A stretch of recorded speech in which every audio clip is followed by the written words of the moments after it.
Picture the most expensive building ever raised by human hands. 700 rooms, 2,000 windows, 67 staircases, gold leaf on the ceilings, silver on the tables, marble in more colours than you have names for. Now fill it with 10,000 people and almost no toilets. Add courtiers relieving themselves in the stairwells because the nearest privy is a quarter-mile of corridor away. Add lapdogs fouling the parquet, dead cats in the service courtyards, chamber pots carried at a stately walk through halls of mirrors because running is forbidden by etiquette. Add the smell of 10,000 bodies wearing powder and perfume instead of washing. That's the Château de Versailles at the end of the 1770s. The most beautiful place in Europe and one of the dirtiest. A palace where 4 of the greatest ladies in France could quarrel over the honour of handing a freezing queen her shirt in the morning, and where you could step over a puddle of urine on a marble staircase that same afternoon. A place where the private life of one woman was watched by hundreds of eyes, itemised in account books, regulated by rules older than her grandmother, and then invented all over again and much filthier by printing presses in Paris and London that had never seen her face. We're going back there tonight. Not as tourists filing through the Hall of Mirrors behind a guide. We're going in through the service door up the back stairs into the small hot rooms behind the Queen's bedchamber where the real work happened. One household, one pair of hands, everything those hands would have touched, carried, warmed, mended and burned. And one thing before we begin, because this whole story stands on it. The palace in this episode is real. The dates are real.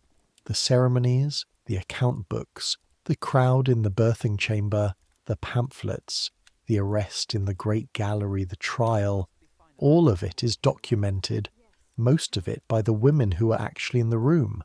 Above all, Madame Campan, femme de chambre to the Queen, who wrote down what she saw and heard across 20 years of service, and after her the governess Madame de Tourzel, and the dry, merciless registers of the royal wardrobe. But the eyes I'm lending you tonight belong to no single one of those women. They are a composite, stitched together from the dozens of girls who carried the water and warmed the linen, and were never asked to write anything down. The rooms are real, the paper is real, the eyes are borrowed. And when we come to the things Paris printed about this queen, the lies as well as the truths, I will always tell you which is which.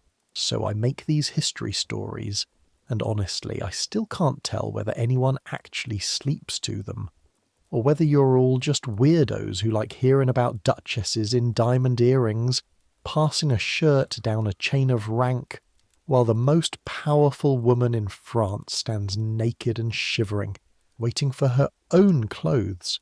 Either way, subscribe if you feel like it, get comfortable. Here we go. Your knees hurt. That's the first thing. Before thought, before memory. The ache of kneecaps on cold parquet, and the heat of a small fire against your face, and in your outstretched arms a linen chemise held open to the flames like a fishing net, close enough to warm, never close enough to scorch. Your arms have been in this position long enough that they've started to tremble. You turn the linen, you watch the weave glow amber where the firelight passes through it. For half a second you genuinely cannot remember whose fire this is, whose shirt, whose palace. Then the bell of the royal chapel strikes the hour, 6 strokes falling down through the dark like stones down a well, and it all comes back. The smell comes back first, the way it always does. Wood smoke and hot linen, right here, in your face. Under that, orange flower water from the flacons on the shelf behind you, sweet and sharp at once. Under that, tallow smoke crawling in from the service stairs, where the cheap candles burn, because beeswax is for the staterooms and the people in them. Under that, older and deeper and permanent, the smell of the palace itself, the smell no perfume has ever beaten. Cold stone, old dust, mouse, damp plaster, and urine. Urine in the stairwells, urine in the dark ends of corridors, urine soaked so far into certain corners of the most magnificent building in the world that no scrubbing will ever get it out. And under all of it, faint but honest, you. Wool worn too many days, sweat. The tallow that got into your cuff last night and won't wash out in cold water. Welcome to the Château de Versailles, October 1778. You are kneeling in a room the size of a pantry, a service closet off the Queen's inner apartments, warming Her Majesty's chemise before a fire that you laid yourself in the dark an hour ago, on your knees, with your breath steaming, coaxing damp kindling with a stub of candle, because the flue in this chimney draws badly and always has. Somewhere on the other side of 2 locked doors and 1 curtained alcove, the Queen of France is still asleep. She's 22 years old, 1 year younger than your eldest sister. You have been inside her household for 3 weeks, and you have not yet once heard her voice. Your name is Marie Anne. It hardly matters. Half the girls on the service stairs are Marie something, and nobody above the rank of wardrobe woman will ever use your name at all. You are 16 years old. You came here at the end of September from Auxerre, 3 days in a carrier's cart on the Burgundy Road, with a letter of recommendation from your parish priest, 1 spare shift, a wool cloak that had been your mother's, and your mother's needle case, a little etui of worn green shagreen with 6 needles in it, which is the only thing you own that you would run into a burning building for. Your aunt got you the place. She served 22 years in the wardrobe of the old king's daughters, and left with her back bent and her eyesight ruined and a pension of 200 livres a year, and she called it the best bargain of her life. Back home, everyone said Versailles would either make you or swallow you. So far you can't tell which is happening. Possibly both. You should already be downstairs. Madame Aubert will have noticed the time. You give the chemise 1 last turn, fold it over your forearm with the warmth trapped inside, and stand, and your knees crack like green wood. You bank the fire with the little iron rake, because a fire left open in this palace is a mortal sin, and everyone here can recite the years the wings burned. You take the candle, you go out into the corridor, and when I say corridor, I need you to understand what that means in this place. This isn't a hallway, this is a hidden city. Behind the gilded rooms that visitors see runs a second Versailles, a warren of service passages and back stairs and entresols, rooms tucked between floors like drawers in a cabinet, corridors so narrow your shoulders brush both walls, all of it threaded through the palace the way veins thread through a body. The great people live in the state rooms. Everyone else, the 1,000-odd servants who keep the machine alive, lives and moves and works in the walls. You've been here 3 weeks and you still get lost. Last Tuesday you opened what you thought was the linen room and found yourself blinking in a marble gallery the size of your parish church, in front of 2 Swiss guards who looked through you as if you were weather. You've learned the first rule already, because Madame Aubert says it roughly once an hour. You are hands, not eyes. You carry, you warm, you mend, you empty, you fetch. You do not look, you do not speak first. You do not knock on any door in the Queen's apartments, ever. Knocking is for tradesmen. You scratch softly with the nail of your little finger, which the older women grow long for exactly this purpose. Yours is still too short. You've been growing it for 3 weeks, like a seedling. Down the back stairs, past the tallow candle guttering in its iron bracket, past the night soil man hauling his sloshing, reeking barrels from the direction of the privies, with a pipe clenched in his teeth against the smell. He gives you a nod. You give him as much of a curtsy as you can manage with a warm chemise over one arm and a candle in the other hand. In the hidden city, politeness is currency, and it's the only currency you have. The wardrobe room, when you reach it, is already alive.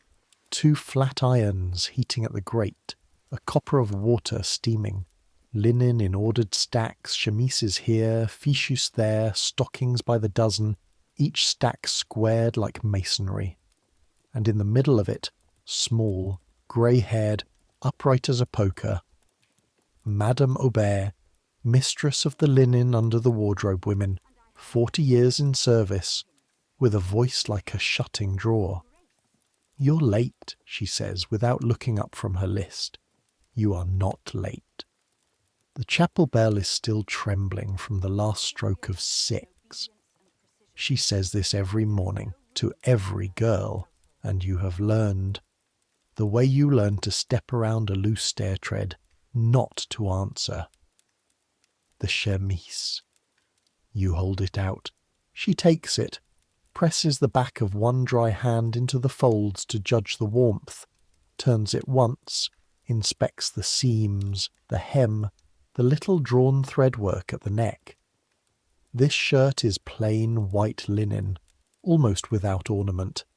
It is also, you happen to know, finer than anything any woman in your family has worn in 6 generations. There are dozens like it upstairs, and they are counted, everyone, in a register, like coins. "Passable," says Madame Aubert, which from her is a festival of praise. "Take the water up. Rosalie has the basins. And girl." She looks at you for the first time over the top of the list. Her eyes are the colour of pewter. "Today is Sunday, the grand toilette. There will be more great ladies in that bedchamber than you have seen in your whole life, and every one of them would sooner die than notice you exist. See that they don't have to." "Yes, madame." Hands, not eyes. Hands, not eyes, madame. She goes back to her list. You take the copper can of hot water, which weighs as much as a healthy toddler, and has to be carried up 2 turns of stairs without spilling, without hurrying, and without being seen from any stateroom, and you go to find Rosalie. Rosalie Berthier is 17, from a village near Amiens, and she has been here a year and a half, which makes her, by the arithmetic of the back stairs, your elder by a decade. She shares your attic room, your bed, and most nights, her opinions, delivered in a whisper an inch from your ear while the wind works at the roof tiles. She is standing at the head of the stairs with 2 silver basins nested in her arms, and when she sees you struggling with the can, she grins, that quick fox grin that always looks like it's about to cost somebody something. "Don't slop it," she whispers. "That's the Queen's own hot water, blessed by rank. If it touches your shoes, it'll burn straight through, like holy water on a devil. Rosalie, big morning, Sunday toilette, all the vultures in one tree." She hoists the basins. "Stay against the wall, keep your chin down and watch the shirt. First time I saw it, I didn't believe it. You won't either." "Watch the what?" But she's already moving, quick and silent on felt-shod feet, and you follow her, up the last turn of the hidden stairs, through a door covered in green baize that swallows sound like snow, and into the warm, candled, orange-flower-scented hush of the private apartments of the Queen of France. Somewhere below you in the town a market cart is rattling toward the palace gates with cabbages for 10,000 mouths. Somewhere east, in Paris, in a cellar that smells of ink, a printing press is being made ready for the day's work, and some of that work will concern the woman asleep behind the curtained alcove ahead of you. You don't know about the presses yet. You will, for now there is only the water steaming against your wrists, the felt hush of the carpet, and the first faint, unmistakable sounds from behind the alcove curtains of the most watched woman in Europe beginning to wake. Hold the can steady. Chin down. Here we go. The bedchamber of the Queen of France is not a bedroom. You understand that within the first 10 seconds of standing in it. It is a stateroom, a stage, a machine for being looked at. 40 feet of silk-hung wall rising to a ceiling where painted goddesses lounge on painted clouds. The bed itself stands behind a gilded railing, the balustrade like an altar behind a communion rail. And that comparison is not an accident, because what happens in this room every morning is a kind of liturgy, and everyone in it knows their responses by heart. The bed is a monument plumed at its four corners, hung with brocade so heavy it takes 2 women to move one curtain, and the whole thing is remade from the skin out every single day, not because it is dirty, but because it is the Queen's, and the Queen's things are renewed the way the fire on a sacred hearth is renewed. This is also, though nobody says it in this room, how half the household gets paid, but the candles and the perquisites come later. Watch the door. Because here is the thing you learn on your first Sunday, pressed into the shadow of a window embrasure with a silver basin in your hands and your chin down and your eyes, disobediently, up. The waking of the Queen is public. Not public like a market, public like a coronation. There is a small waking for the household and a grand one for the court, and on Sunday the two run together into a single slow avalanche of rank. It begins quietly. Madame de Misery, the first woman of the bedchamber, a baroness dry and exact and grey as November, opens the day. The underwomen move around her like the works of a clock. One kneels at the hearth, building up the fire you laid at 5. One draws back the alcove curtains on their rings, slowly, so the light arrives like a servant and not like an intruder. One brings the tray, and here is your first secret, one that would disappoint every scandalmonger in Paris. The tray holds coffee or chocolate, a roll, and a glass of water from the springs at Ville d'Avray, carried in fresh, because the Queen prefers it to any wine in the cellars of France. The most slandered appetite in Europe breakfasts like a convent girl, and in the middle of the machine, the woman herself. You see her for the first time sitting up against the pillows, and your first thought, which you will be ashamed of for years, is that she looks ordinary. A young woman with sleep-creased skin and reddish fair hair loose on her shoulders, and grey-blue eyes still soft with dreaming. No crown, no diamonds, no rouge, drinking chocolate in a shirt that you warmed at a fire an hour ago. Then she laughs at something her reader says, low and quick, and hands the cup away without looking, in absolute certainty that a hand will be there to take it, and you understand that you are looking at a woman who has never in her whole life reached for anything and found it missing. That certainty is the crown. She wears it even asleep. Then the doors open, and the court comes in, and the liturgy begins in earnest. You will learn the ranks eventually, the way you learned your catechism, because your work depends on them.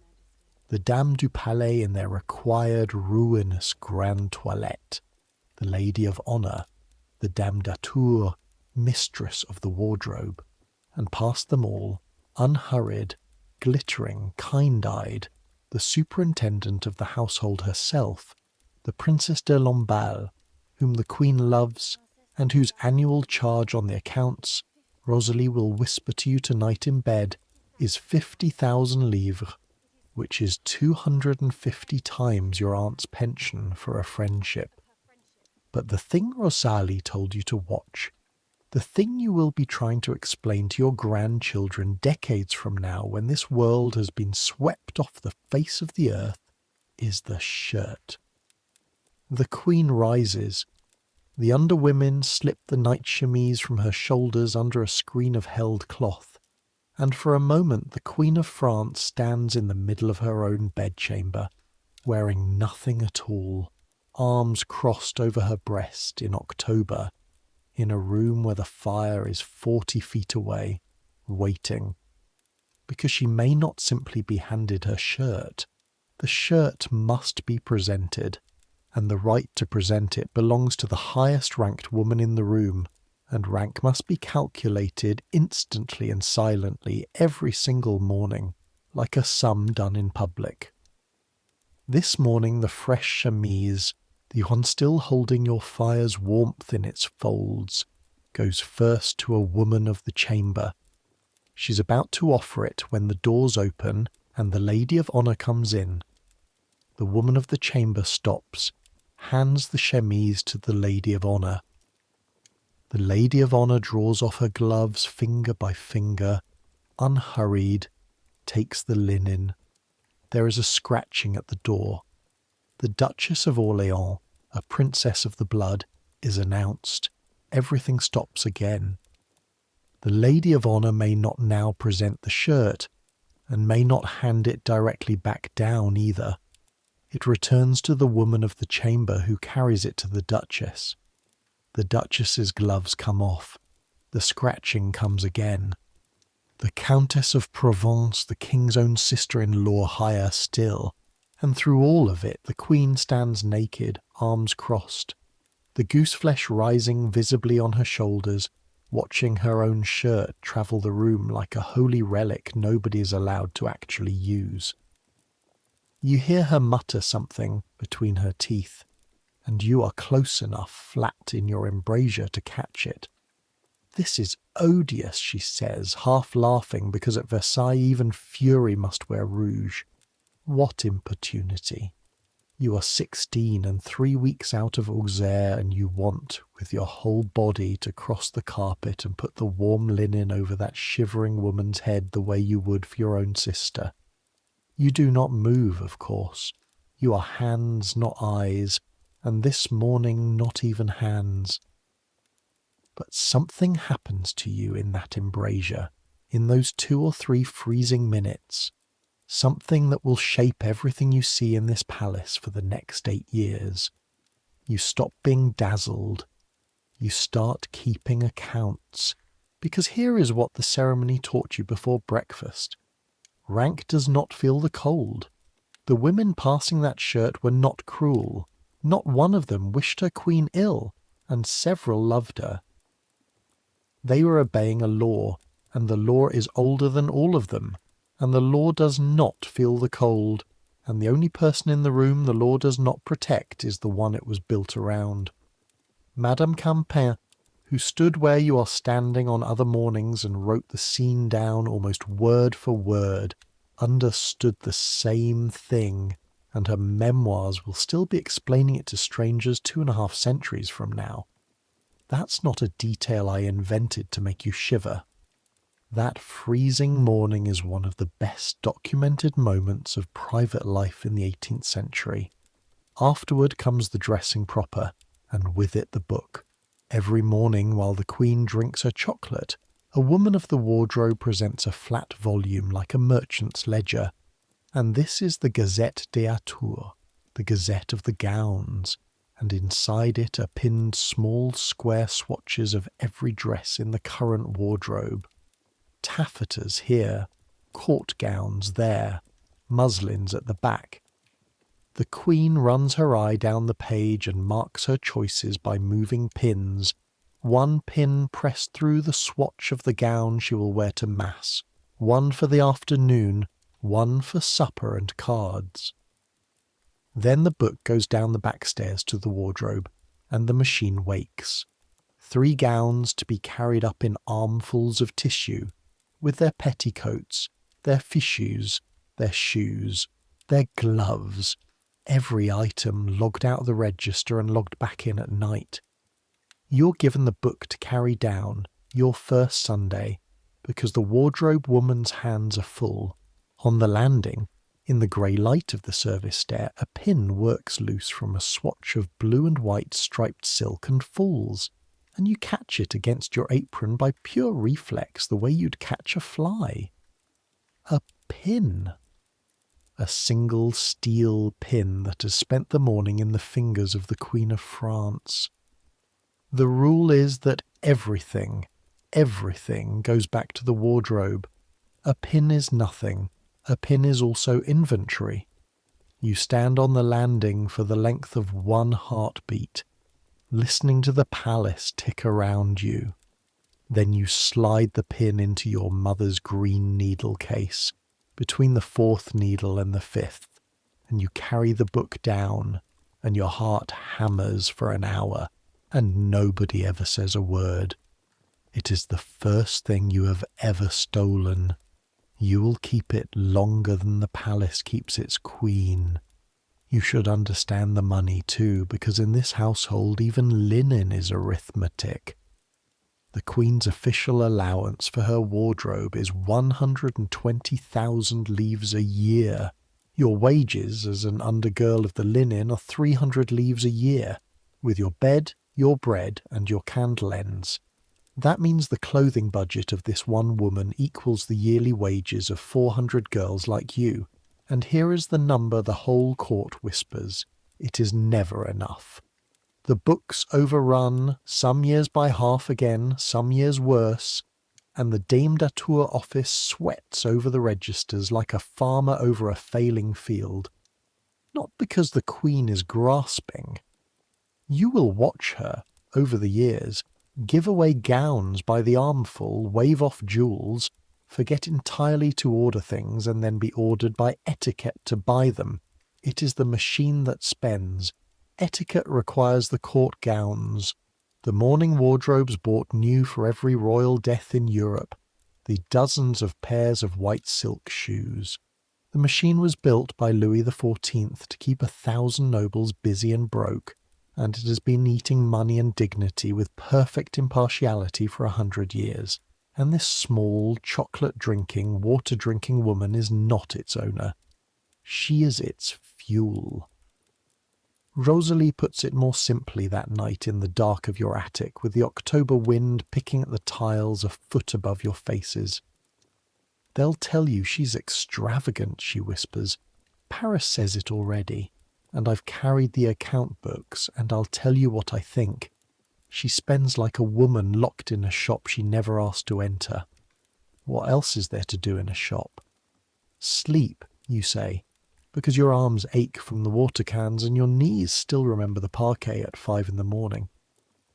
Rosalie laughs into the bolster, one short breath. Country girl, she says, not unkindly. That's the one thing this house doesn't sell.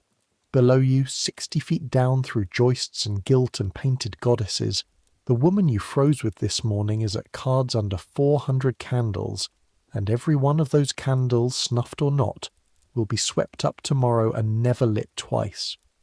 Remember the candles. In this story, the candles matter. By November you have a route, the way a mule has a route, worn into your legs. Attic, wardrobe, water, fire, chamber, wardrobe, attic.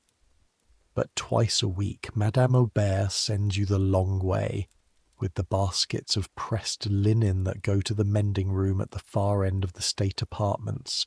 And the long way means crossing the palace itself, the public one, the one the world sees. And the first time she sends you, she gives you a warning that makes no sense until it does. Walk slowly, keep to the wall, breathe through your mouth. You go out of the hidden city through a baize door, and it is like stepping out of a burrow into a canyon of light. The Hall of Mirrors runs 240 feet from end to end.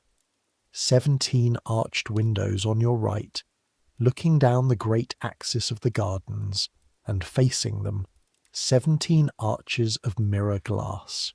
357 panes, built for Louis XIV by Mansart 100 years before you were born. back when a mirror the size of a dinner plate cost more than a farm, and this room answered every other king in Europe with a wall of them. In the morning light the whole gallery ignites, gold on glass, and the painted victories on the ceiling swim in it, and even the dust burns like flour in a sunbeam. You stop dead the first time. A country girl with a laundry basket in the most famous room in the world, and a Swiss guard's eyes flick to you and away, and that flick says, "Keep moving," and you keep moving. The men who polished those mirrors were still alive when your father was a boy. It's that recent, that real. This is not an ancient marvel, whatever the tourists of a later century will think. It is somebody's ambitious new house, 3 generations old, already going shabby at the seams, because that's the second thing, the thing behind Madame Aubert's warning. You get 10 steps into the glory and then you smell it.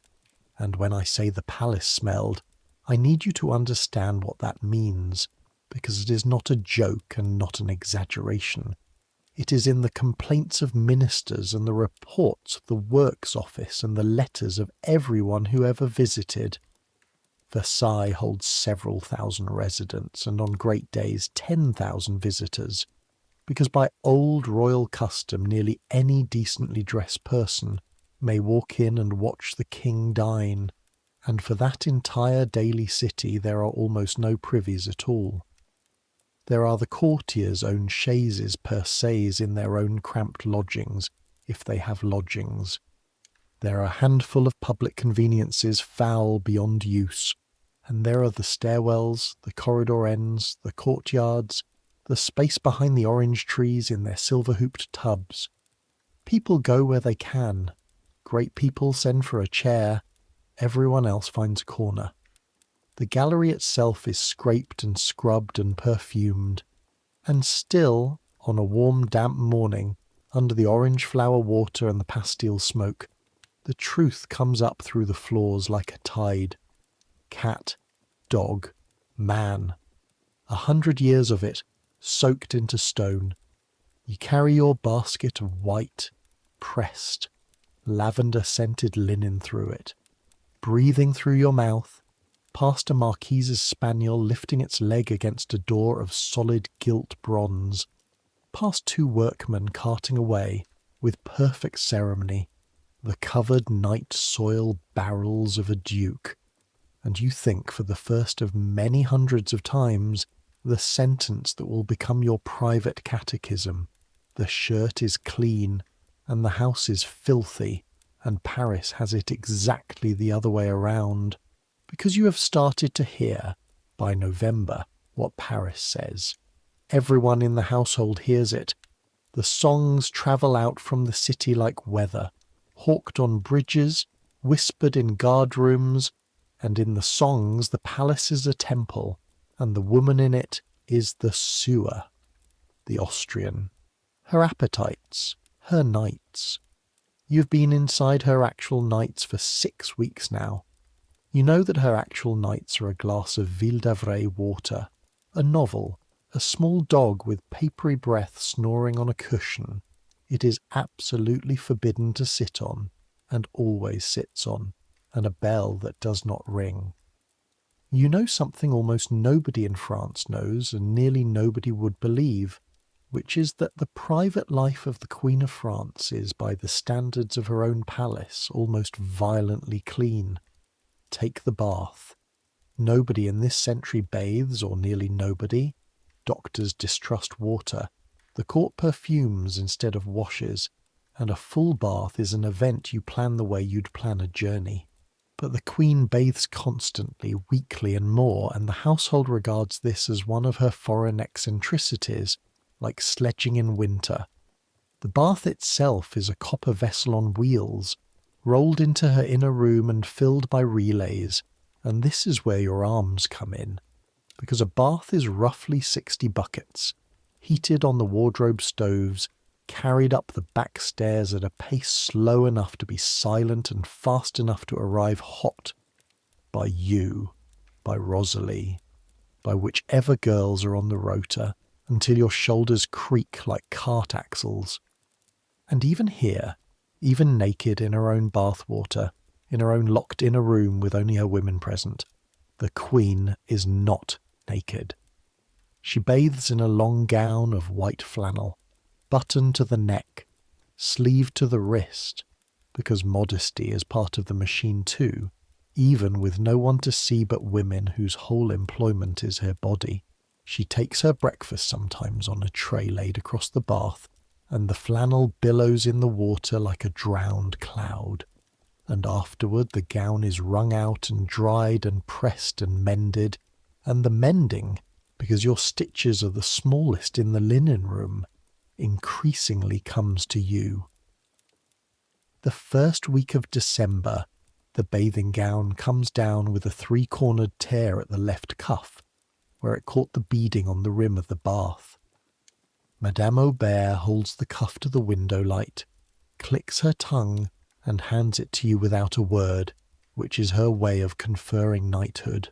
You sit by the wardrobe fire with your mother's green needle case open on your knee, and you take out the 5th needle, and you mend the Queen of France's bathing gown with linen thread waxed against your own thumb, in stitches so small they look like the linen healed itself, and at the corner of the tear where a mend wants strength, you set a tiny 3-stitch star, the way your mother set one, the way her mother set one, a Burgundian habit as private as a birthmark. No one will ever see it. It is 40 stitches on the inside of a cuff that will spend its life under water in a locked room. Put a pin in that little star. Like everything else in this house, it is written down somewhere, if only in your own hands, and everything written down comes back. While you sew, you learn, because the wardrobe fire is where the household does its talking. It is Rosalie who teaches you the geography of the chamber pots, with the relish of a girl who has hauled too many of them to be delicate. The Queen's own inner rooms are served discreetly, perfectly by her women. Nothing royal ever waits or spills or smells for more than a minute. Meanwhile, 3 doors away, in the state apartments, a visiting bishop is pissing into a stove. It is Rosalie who explains the lice too, the poufs and towers of the court ladies, built over horsehair pads and wool, powdered with flour paste, worn for a week and scratched elegantly, with long-handled ivory claws made for the purpose. The friseur's scaffolding is its own strange trade, with its own tools and its own tyrants, and it is another story, and not yours. Your story is linen, and linen doesn't lie. You see the court from the laundry side, and from the laundry side there is no mystery at all about who in this palace is clean. And it is Madame Campan, one grey afternoon in the mending room, who teaches you the other thing. She's 26 that winter, young for her weight in the household, quick-eyed, bookish, precise. A woman who reads aloud to princesses and notices everything and writes, you will learn much later, nearly all of it down. She finds you squinting at a torn fichu by the window and stands over you a moment, watching your hands. Small stitches, she says. Good. Who taught you? My mother, madame. Keep them small, in everything. She glances, not quite by accident, toward the window, toward the grey gardens, toward, somehow, Paris. This house forgives almost anything except being noticeable. Clean hands, quiet feet, closed mouth. A girl with those 3 things can stand next to the throne of France for 40 years. A girl without them won't last a winter. She taps the fichu with one finger. And whatever you see upstairs, remember that it belongs to Her Majesty, not to you. What your eyes take in, your mouth does not give out. Not in the town, not in letters, not to a handsome guardsman. Never.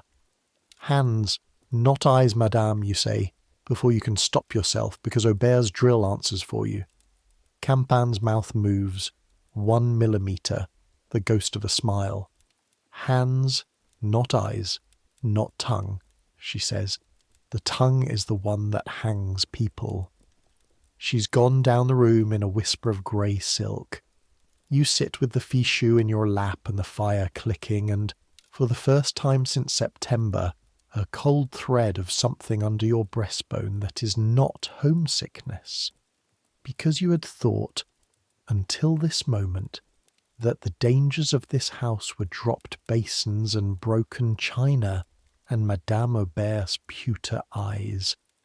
And Campan has just told you, in the mild voice of a woman discussing thread, that the household you belong to is under siege, and that the weapon is talk, and that a 16-year-old linen girl's tongue is a door the enemy would love to find unlocked. You don't fully believe her yet.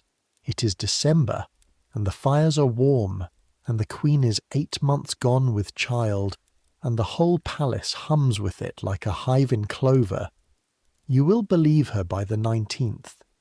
But first, because you cannot understand what this household does under siege until you understand what it runs on, you have to learn the economy of the back stairs.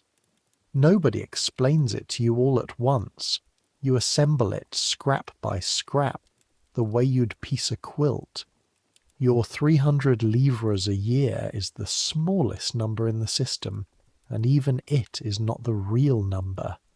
The real wealth of service at Versailles is the perquisites, the droits, the ancient greasy rights that cling to every office like moss to a roof. The Queen's candles are the famous one, and rightly. Etiquette demands that the candles in the royal apartments be renewed every day, whether they burned for 6 hours or were never lit at all, and the replaced candles, pounds upon pounds of white wax that would cost a Paris family a week's bread, belong by right to the women of the chamber. They are gathered, weighed, and sold, day after day, year after year, and the money is salary in everything but name. The first women's candle rights alone are worth thousands of livres a year. Madame Campan will one day put it all in her book with the dry exactness of a woman who kept the tally herself. In this palace, even the light is harvested. Down at your level, the harvest is stubs. The tallow ends from the service stairs, the broken wax from the workrooms, the misshapen remainders no chandler upstairs will weigh. The undergirls write, old as the house. You keep yours in a tin box that once held dragees, under the loose board beneath your side of the bed, and once a month a woman comes up from the town of Versailles and buys stubs by the pound, 8 sous the pound for wax, 2 for tallow, and you write the total on the inside of the box lid with a pin scratch, because your mother taught you that money you don't count isn't yours. By spring the scratches say 11 livres, by the following winter 40. It is the first money of your own in your life. You are saving it, in the vague, fierce way of 16, for the day you leave service, for a marriage chest, for an old age you cannot imagine.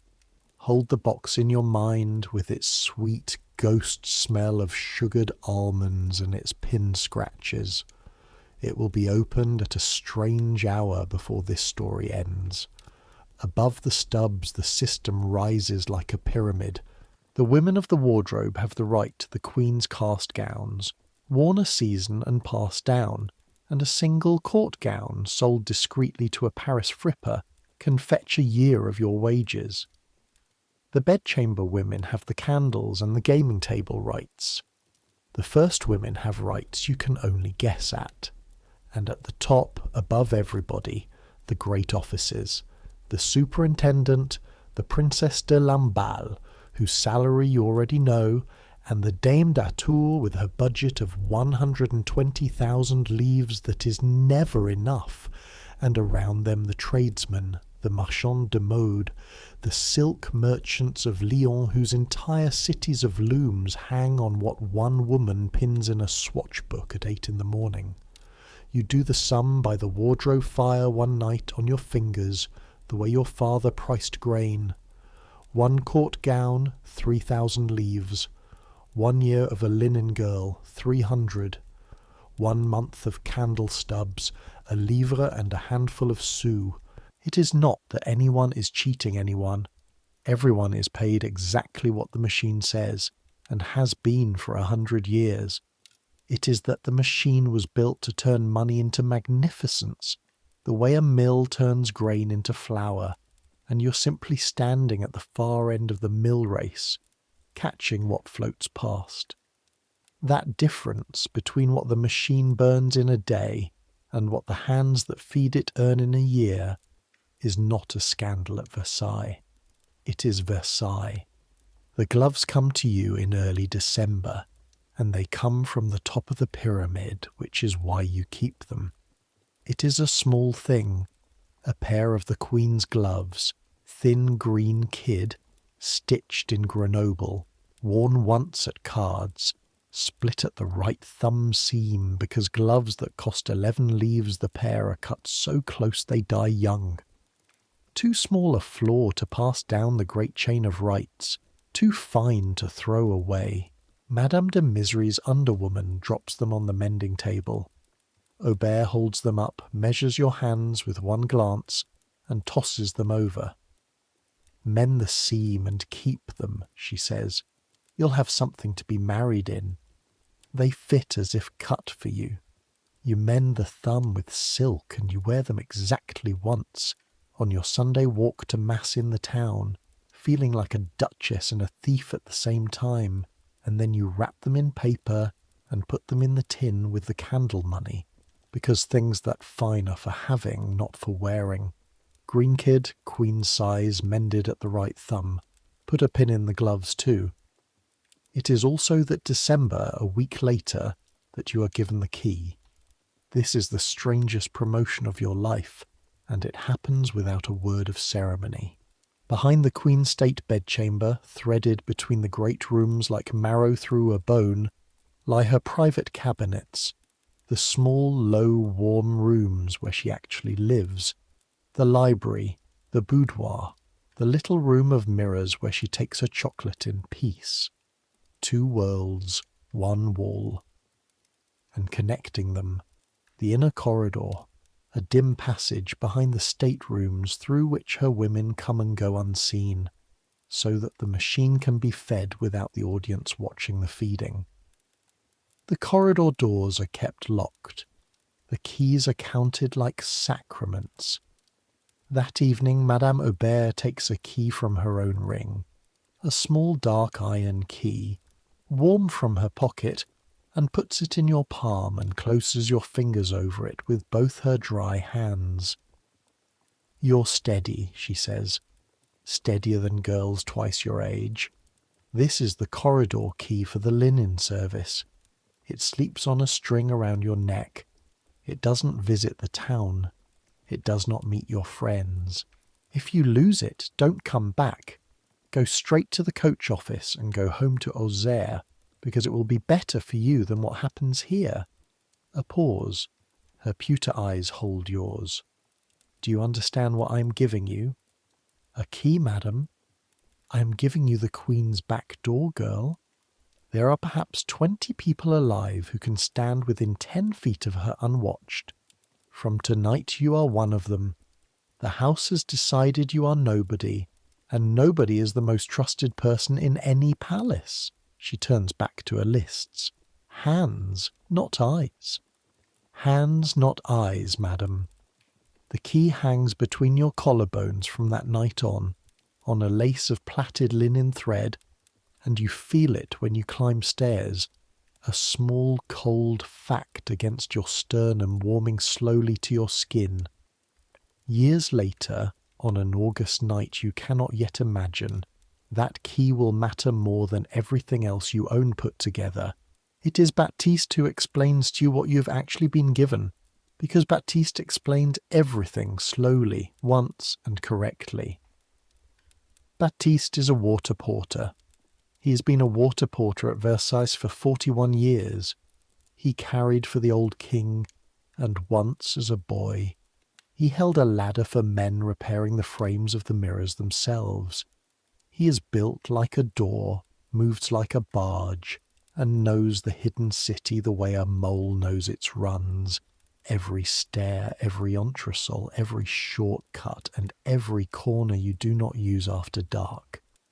He fills your cans at the wardrobe cistern most mornings, and he has adopted you and Rosalie in the wordless way of old men on back stairs, which mostly means he carries the 60-bucket bath day's worst loads himself and pretends his shoulder was going that way regardless. "They gave you the corridor," he says, when he sees the string at your neck. It is not a question. He sets down 2 full cans as if they were empty and looks at you a long moment, breathing like a tide. 41 years, and I've had every key in this house through my hands but that one. He taps his own chest where his keys hang. "You know what the corridor is? It's the only honest place in the palace. Out there." A slow tilt of the head toward the staterooms, the gallery, the gold. Everything is watched, so nothing is true. In the corridor, nobody watches, so mind what you're like in there, girl. Whatever you are in the corridor, that's what you are. You think about that for a week. You're still thinking about it 8 years later. Through it all, through the candle tallies and the water cans and the key cold on your breastbone. The house hums louder and louder around its centre, because the centre is 9 months round and due, and the whole vast, filthy, glittering machine is holding its breath. The Queen walks the inner rooms slow as a laden ship, her women orbiting her, Lamballe fussing, Misery counting linen for the layette, Campan reading aloud until the reading puts nobody to sleep. In the town, the wet nurses are interviewed. In the chapel, prayers. In Paris, the presses are turning too, and some of what they print about the child, about who fathered it, about the Queen's body itself is so foul the police buy whole editions just to burn them, and the burning as always is excellent advertising. And etiquette, which does not feel the cold, has one more law to teach you, the oldest and strangest of all. The birth of a possible heir to France must happen in public. Not recorded, not witnessed by officials, public. Anyone decently dressed may come. It is a right of the nation, centuries old, meant to prove no child was smuggled in a warming pan, and no one has yet found the nerve to abolish it. You hear the older women discuss it in the wardrobe, in the flat voices of people discussing a storm at sea that the ship is contractually required to sail into. On the night of December the 18th, 1778, the Queen's pains begin. The bell rings at midnight, and the palace, the whole gorgeous, reeking, 1,000-roomed machine, gets up in the dark and starts to run.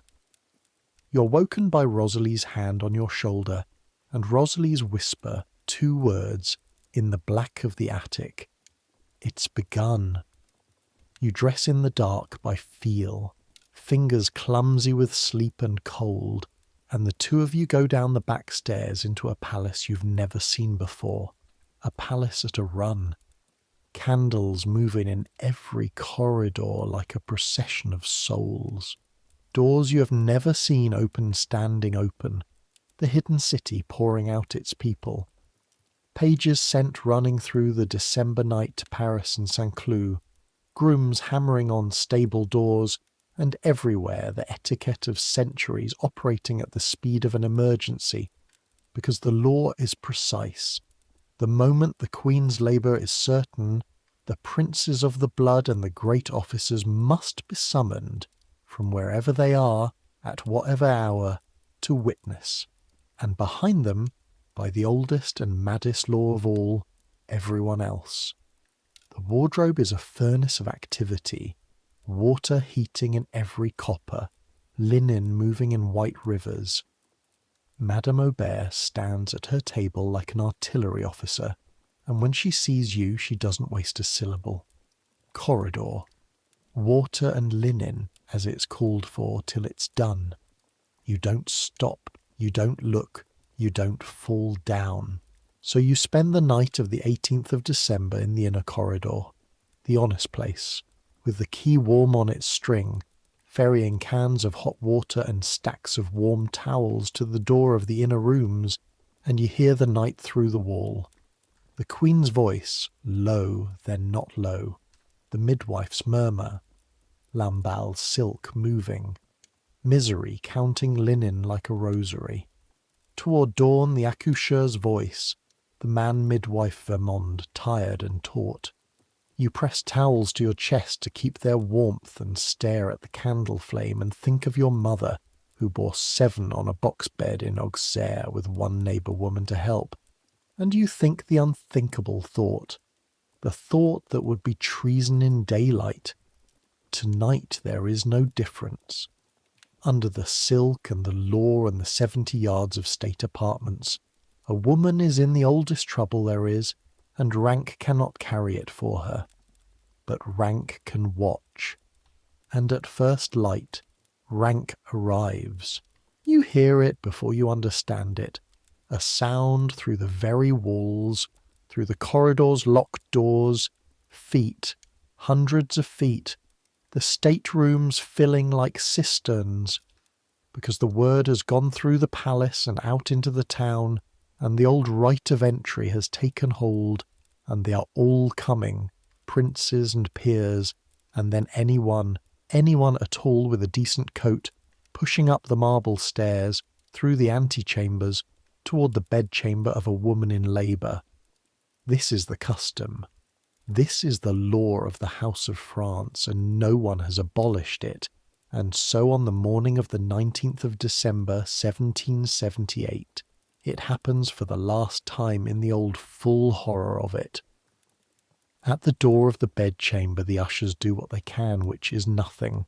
The room fills. The witnesses of state stand where they must. Behind them the crowd packs in onto benches against tapestries, until the police of the palace and the servants improvise ropes to hold the mass back from the bed itself. And still they come. You hear later, from women who were inside, everything. How the crush grew so thick you could not have thrown a pin to the floor. How the December windows were sealed tight with paste and putty against the cold, as they always were in winter. How the room heated hour by hour with the breath of 200 strangers into something tropical, unbreathable, a hothouse over a labouring woman. How 2 Savoyard boys climbed onto the furniture, onto the tops of cabinets to see better, as if it were a hanging at a fair. At 11:15 in the morning the child is born. A girl, Marie-Thérèse Charlotte, Madame Royale, first child of the King and Queen of France, 8 years married, and by the etiquette of the chamber the news is not spoken aloud at once, and the Queen, straining to read the room, sees only silence and closed faces, and in the heat and the crush and the silence, the colour goes out of her mouth, and her head goes back, and she is not moving. The room does not understand at first. Then the accoucheur understands, and his voice cracks across the chamber. Air, hot water. She must be bled at the foot. And there is no air. There are 200 people between the bed and the doors, and the windows are pasted shut. And the hot water, your hot water, the water this house moves by the ton every day of its life, is somewhere in the crush and cannot come fast enough.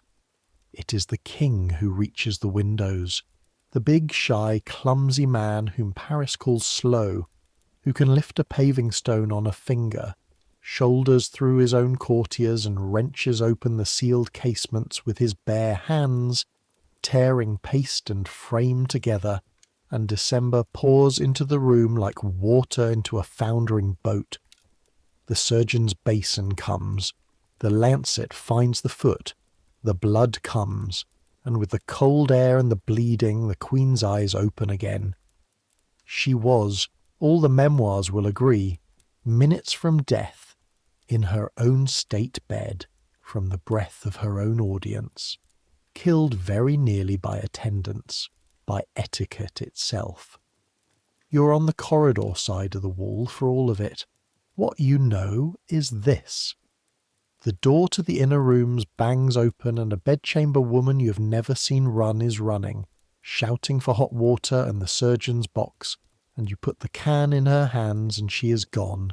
And then for some minutes the corridor is nothing but doors and feet and your own heartbeat.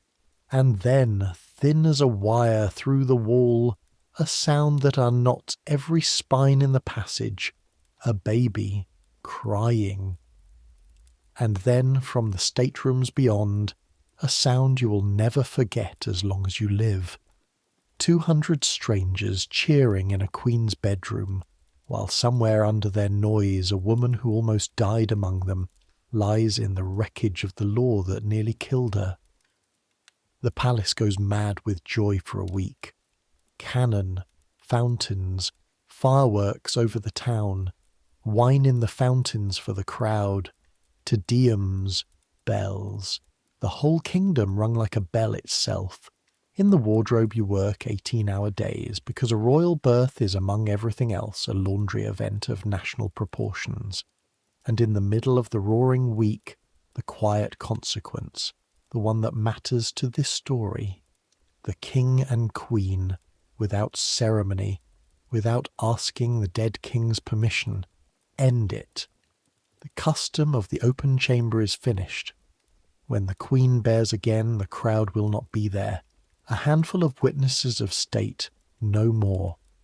A law that had stood for centuries, older than the palace, is quietly put to death in a week, because it nearly murdered the mother of Madame Royale in front of 200 people, and Campan will write down that too, so that no one can pretend it was legend. That is the thing about this house that you're still too young to say out loud, but you feel it that week, carrying your cans past the bonfires. The filth of Versailles was never really the corridors. Corridors can be scrubbed.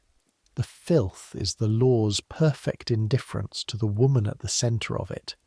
The way the machine will freeze her, crowd her, nearly smother her, and call every minute of it honour.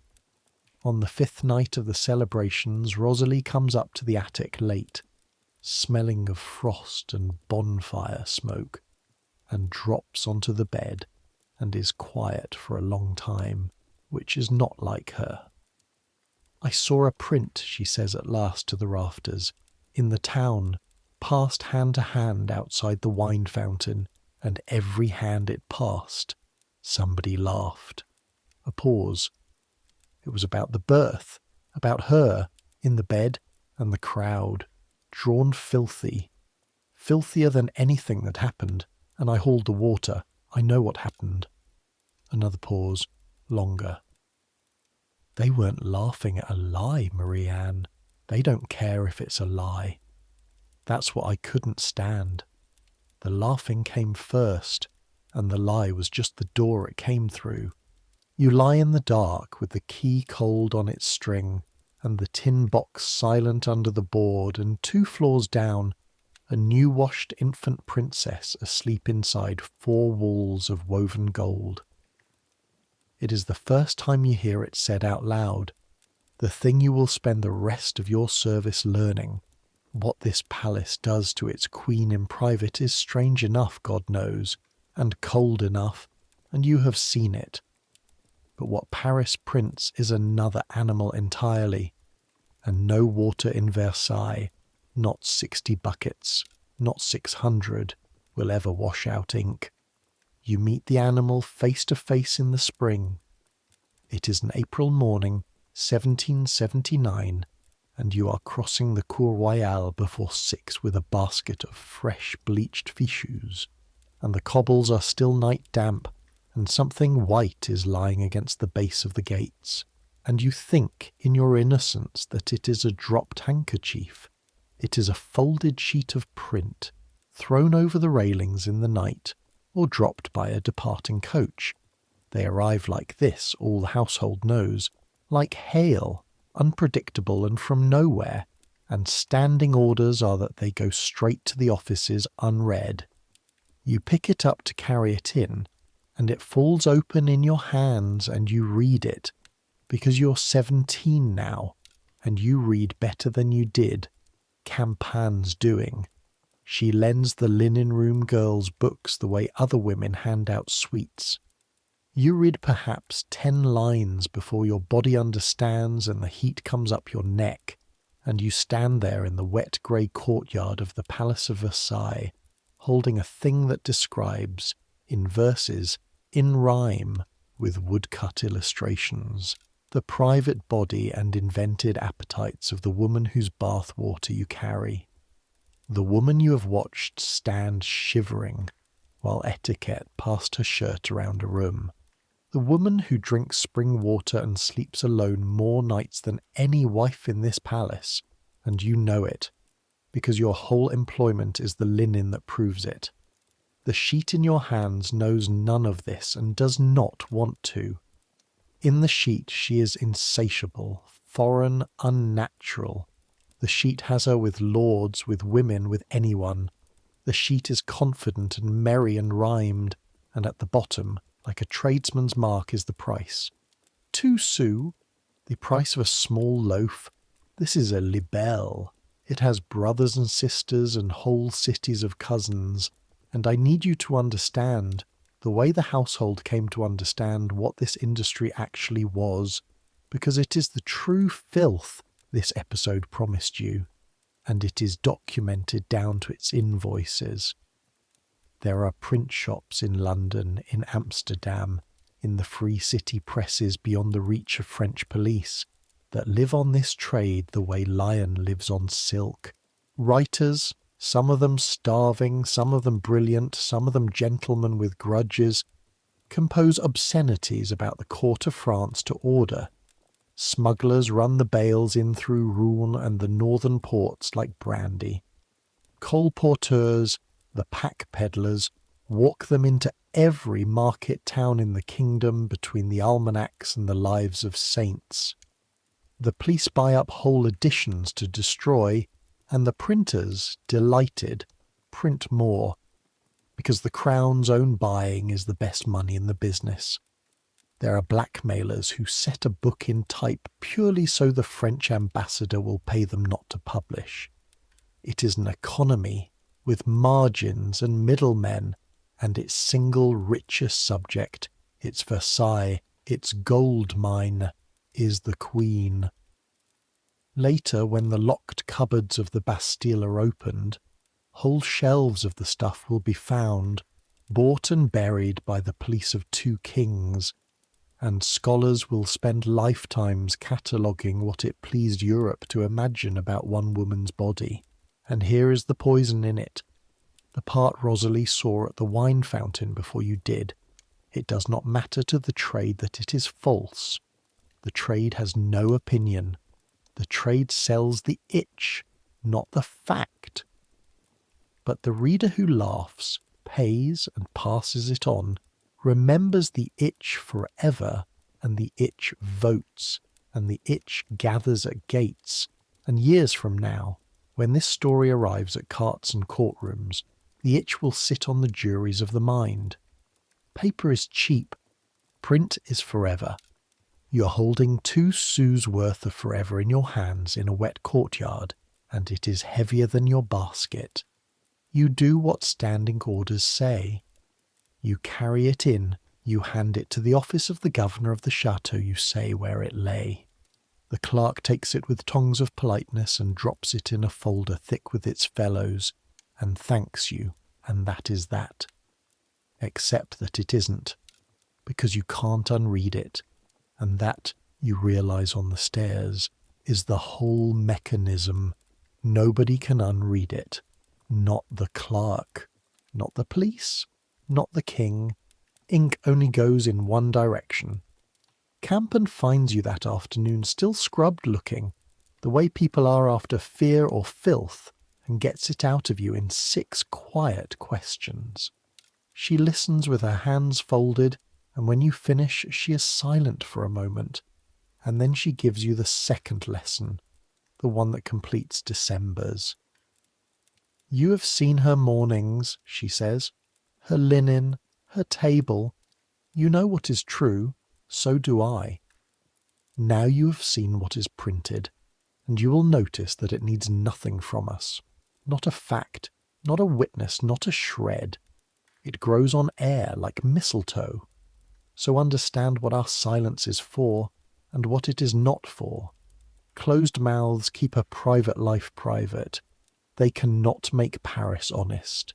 Nothing can make Paris honest. She looks at you, and for once the dry schoolroom face opens, just a seam, and you see that she is angry, has perhaps been angry for years, the way a banked fire is hot. We are the only people in the world who know the size of the lie, child. That is what we are paid 300 livres a year for.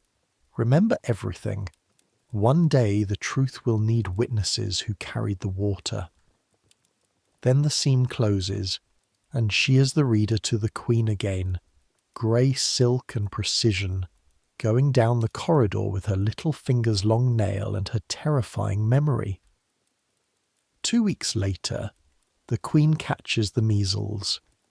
It sounds like a small thing after a public childbirth and an industry of slander, and medically it is. She is 23 and strong, but it becomes, in miniature, the whole comedy and the whole tragedy of this household at once, and so it belongs in this story. The king has never had the measles. He cannot be risked. The succession sits on his health. So the Queen does what no Queen of France has ever done. She removes herself, sick, to her own little house, the Petit Trianon at the far end of the park, to be ill in private away from the machine. Except that privacy, at this court, is a scandal in itself. To nurse her and amuse her through the quarantine, she names 4 gentlemen of her circle, who sit by her bed in relays, reading aloud, playing cards at a distance, and the arrangement is chaperoned, and her women are in the room, always. And you know this because the linen rota knows everything. You are one of the girls who walks the covered baskets of fresh linen out to Trianon through the April park, morning after morning, past the wet lilacs, and you see with your own eyes precisely how boring it all is. A feverish woman with spots dozing, a vicomte reading a novel badly, campagnes under women sewing by the window, the dullest sickroom in France. By May, the court, and then the town, and then the presses have the story, and in the story the sickroom is not dull. 4 men, her bedchamber. You hear a version sung that summer, 30 feet from the gates. The joke writes itself, and Paris, which has never needed more than a seed, grows the mistletoe. Even some at court, powdered people who could walk to Trianon in 11 minutes and see the sewing women through the window, prefer the song. That is the spring you stop being surprised. Not hardened, not yet. That comes later, and never completely. But you understand the shape of your world now. And it is 2 worlds, and you're one of the few dozen souls alive who commutes between them daily. Inside the wall, a woman who bathes in buttoned flannel, is dressed by law, was nearly killed by ceremony in December, and is guarded from solitude like a prisoner of state.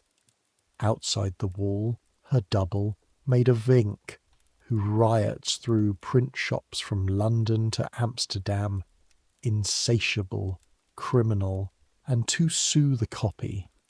Inside, the filth is stone corridors and old urine and the cold indifference of rank, and it can, with enough buckets, be scrubbed. Outside, the filth is imagination, and it compounds like interest. You are 17, with a key on a string, a pin in a needle case, green gloves in a tin of candle money and small stitches. You have, though you do not know it, 6 more years of almost peace. The machine will hum, The seasons will turn, children will be born to the sound of nothing at all, and the ink will rise slowly, slowly, like water under a door. Use the years well. The house is about to teach you what it looks like when the two worlds finally touch. It is Baptiste who gives you the palace from above, one blazing Sunday in July, and you will keep that hour the way other people keep jewels. He finds you on the back stairs on your afternoon of liberty, too tired to walk to the town, too restless to sleep, and he looks at you the way he looks at a can that wants topping up and says, "Come, bring your breath," stares. 41 years of keys.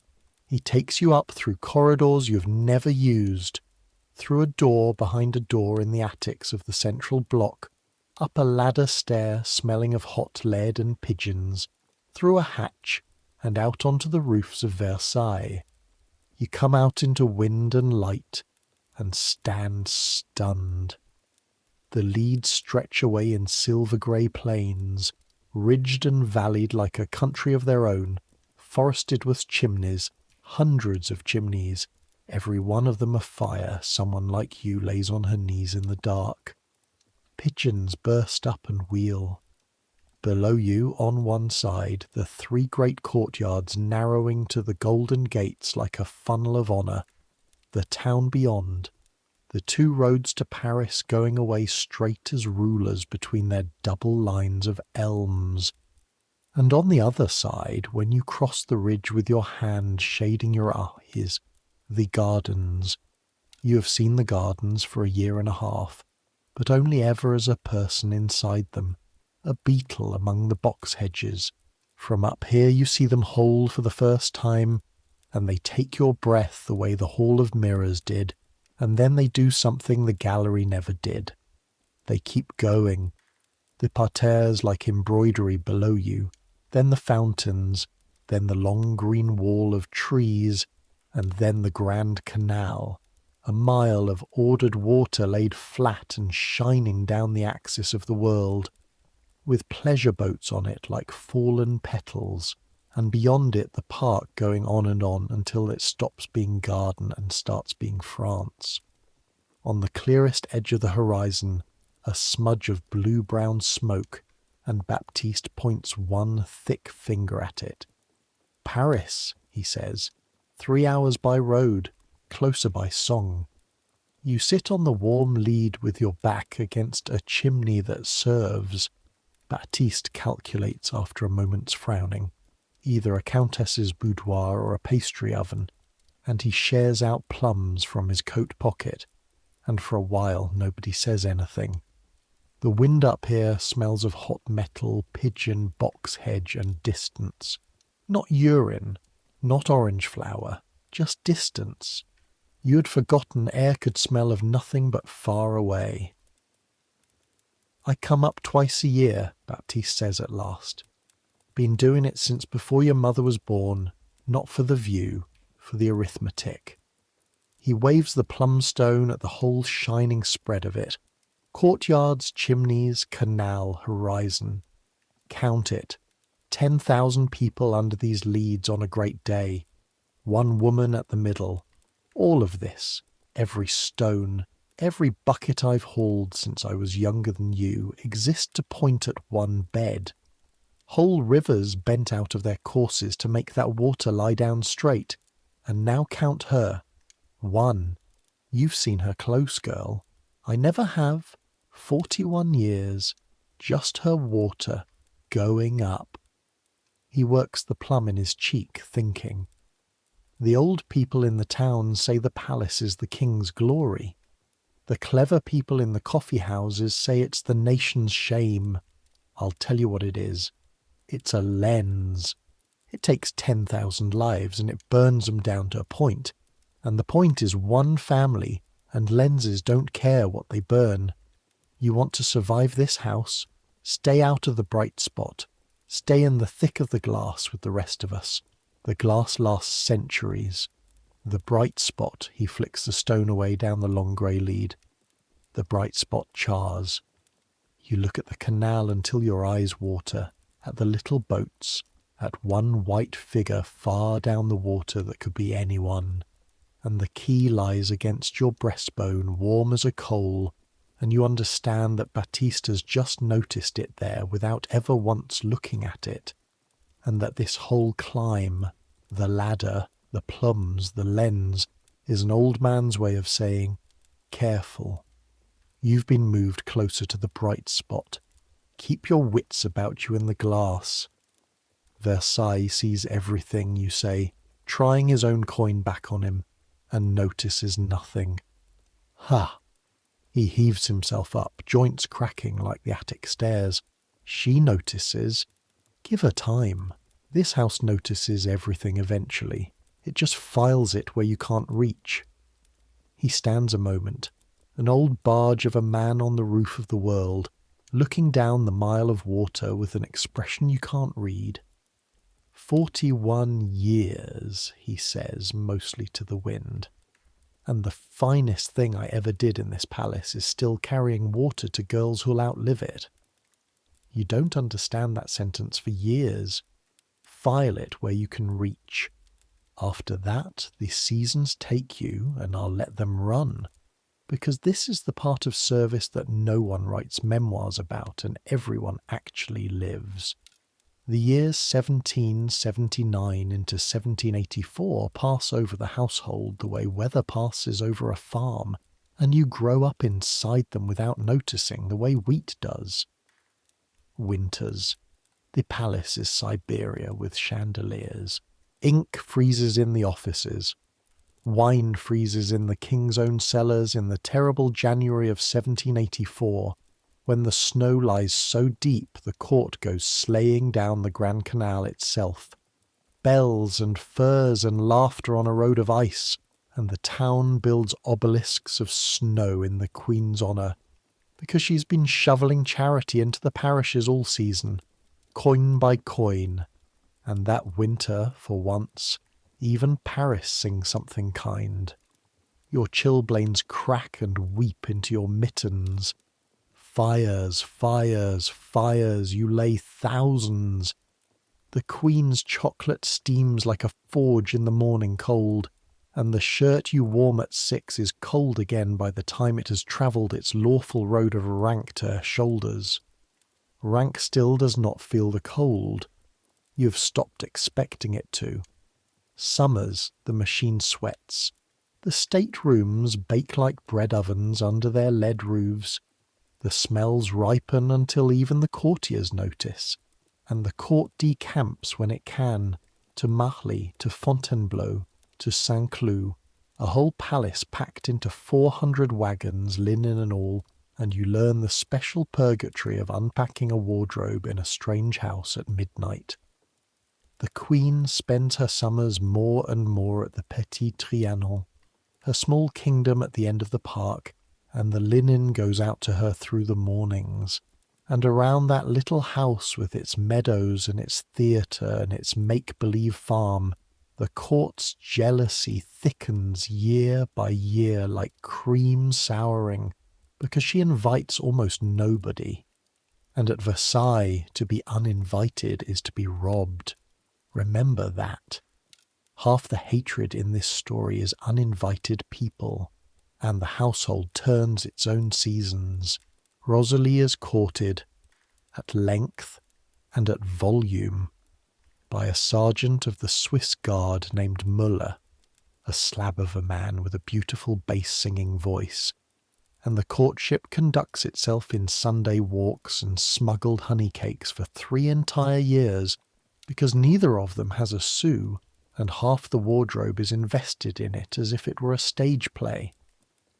Old Madame de Misery's health begins to fail, and more of the bedchamber's weight settles quietly onto Campan and the younger women. Madame Aubert's eyes worsen. She holds lists further and further from her nose and begins, without ever admitting it, to have you read the registers aloud to her, which means that by 21 you know the Queen's linen by heart better than anyone else living. A fact of no importance whatsoever, you would have said, and you would have been wrong. And the children come. That is the other thing the years bring, and with them the proof of how much one December morning changed. On the 22nd of October, 1781, at 1:15 in the afternoon, the Queen is brought to bed again, and this time the room holds a handful of witnesses of state, and her women, and almost no one else. The crowd of 1778 is a memory. The law that nearly smothered her is dead. The palace waits outside the doors where it should always have been. The child is a son, the Dauphin, an heir of France, and the king weeps in front of everyone without the slightest attempt at majesty, and the whole country goes up like a bonfire. The market women of Paris come out to Versailles by the wagon load in their black silk best, 50 of them singing under the windows, and the trades of the city parade for a week, chimney sweeps with a throned boy on a model chimney, butchers, cobblers, locksmiths bearing an enormous symbolic lock with a Dauphin inside it, and for one autumn it is possible to believe the ink has lost. You stand in the crowd of the household on the day the trades come, watching the Queen at the balcony rail with the swaddled Dauphin held up against the October light, and you think, with the tin and the gloves and the pin and your grown-up wages of 350 livres all quiet at your back, perhaps it drains away now, perhaps a son is an answer print cannot argue with. Rosalie beside you, 23 now and 3 years wiser than she was at the wine fountain, watches the same balcony with her arms crossed. Now they'll say it isn't his, she says quietly. She isn't guessing, she's read it already, under a bridge stall in the town, 2 sous. In the ink world the Dauphin has a dozen fathers before he has teeth. You know the linen truth and the ledger truth, and the sworn testimony of every woman in that room in October. Paris knows the rhyme. The rhyme is funnier. The rhyme wins on price and it wins on portability, and it will still be being repeated in one form or another when everyone on that balcony is dead. Small stitches, you tell yourself, and go back inside to the linen.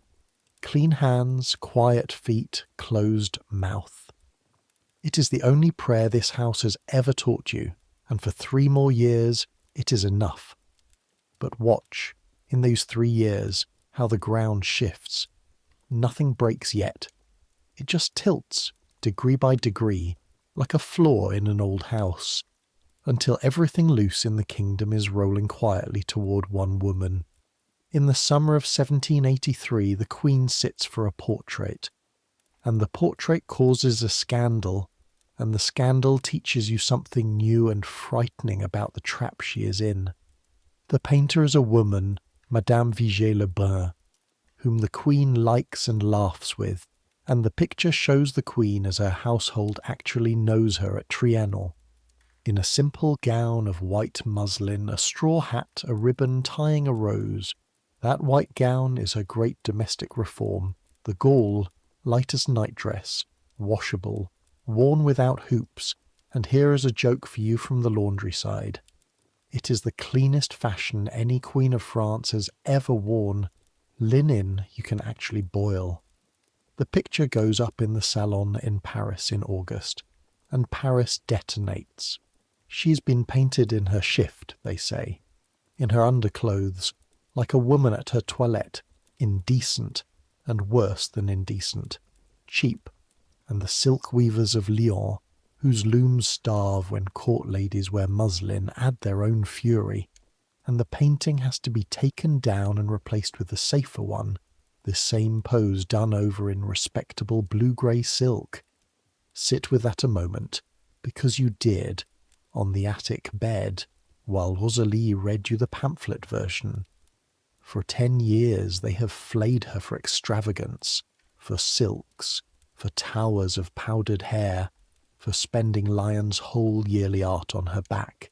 She turns plain, boils her linen, cuts the wardrobe books down, and they flay her for that. Too plain is contempt for France. Muslin is Austrian scheming to ruin Lyon, and a washable dress is, In the mouths of the pamphlets a harlot's shift. You understand it now like a law of nature. The fault was never in the gown. Whatever she wears, does, spends, or refuses, the verdict was printed first and the evidence fitted after. In the trade of ink, the Queen is not a woman. She's a shape they pour meaning into, and the meaning is always the same meaning, and it is always for sale, and it always sells. And it is in exactly these years, while muslin is being called filth, that she does the one thing no pamphlet will ever forgive her for not doing. She stops buying diamonds. You know this from the inside, from the wardrobe side, as a plain trade fact. The great parures sleep in their cases. She wears pearls, flowers, gauze.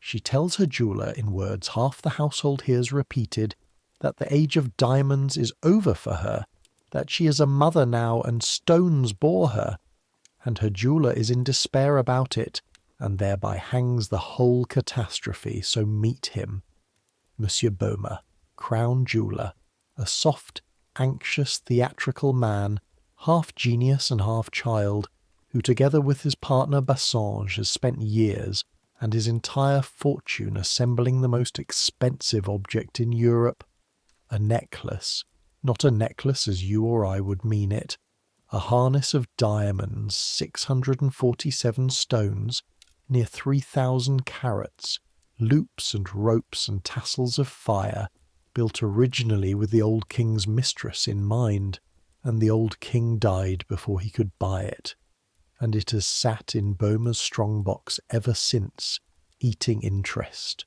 a monster too expensive for any throne in Europe.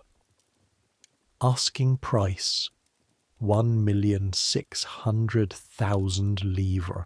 Do the arithmetic of that number with me once, in wardrobe terms, because numbers are how the linen room prays.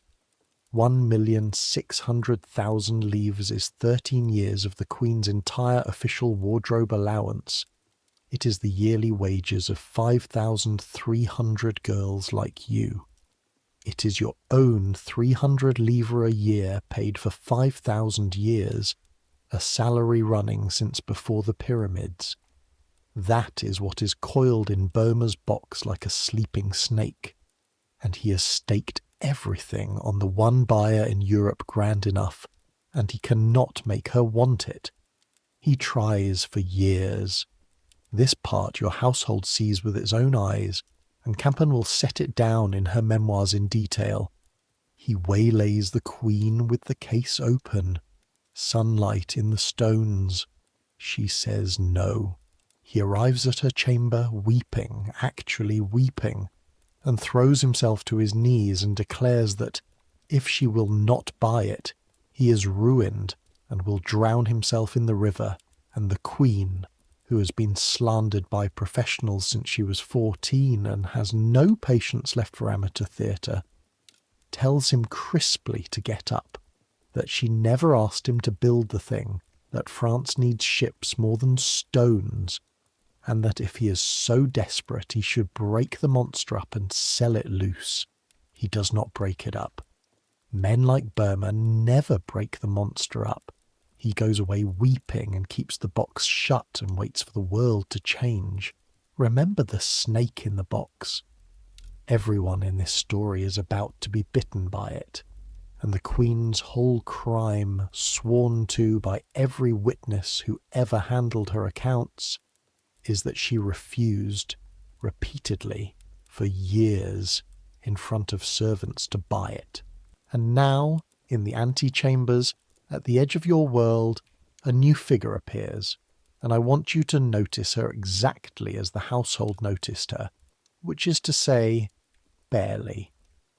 She's a small, quick, pretty woman in remade gowns, and she begins to be seen in the public rooms of Versailles in 1784, among the crowd of petitioners that any palace breeds, the shabby genteel tide that washes against every antechamber door. Her petition is grander than most. She styles herself Comtesse de la Motte Valois, and the Valois part, incredibly, is real. A genuine trickle of the blood of kings 4 dynasties stale, attached to no money whatsoever. She wants a pension worthy of the name. The officers give her the small standard one. She wants more, she wants entry, she wants the Queen. You see her twice, and both times are ordinary. Once in the gallery on a public day, pointing out which door is which to a companion, wrong as it happens. You notice because she says the Queen's inner apartments lie behind a door that actually leads to a linen store.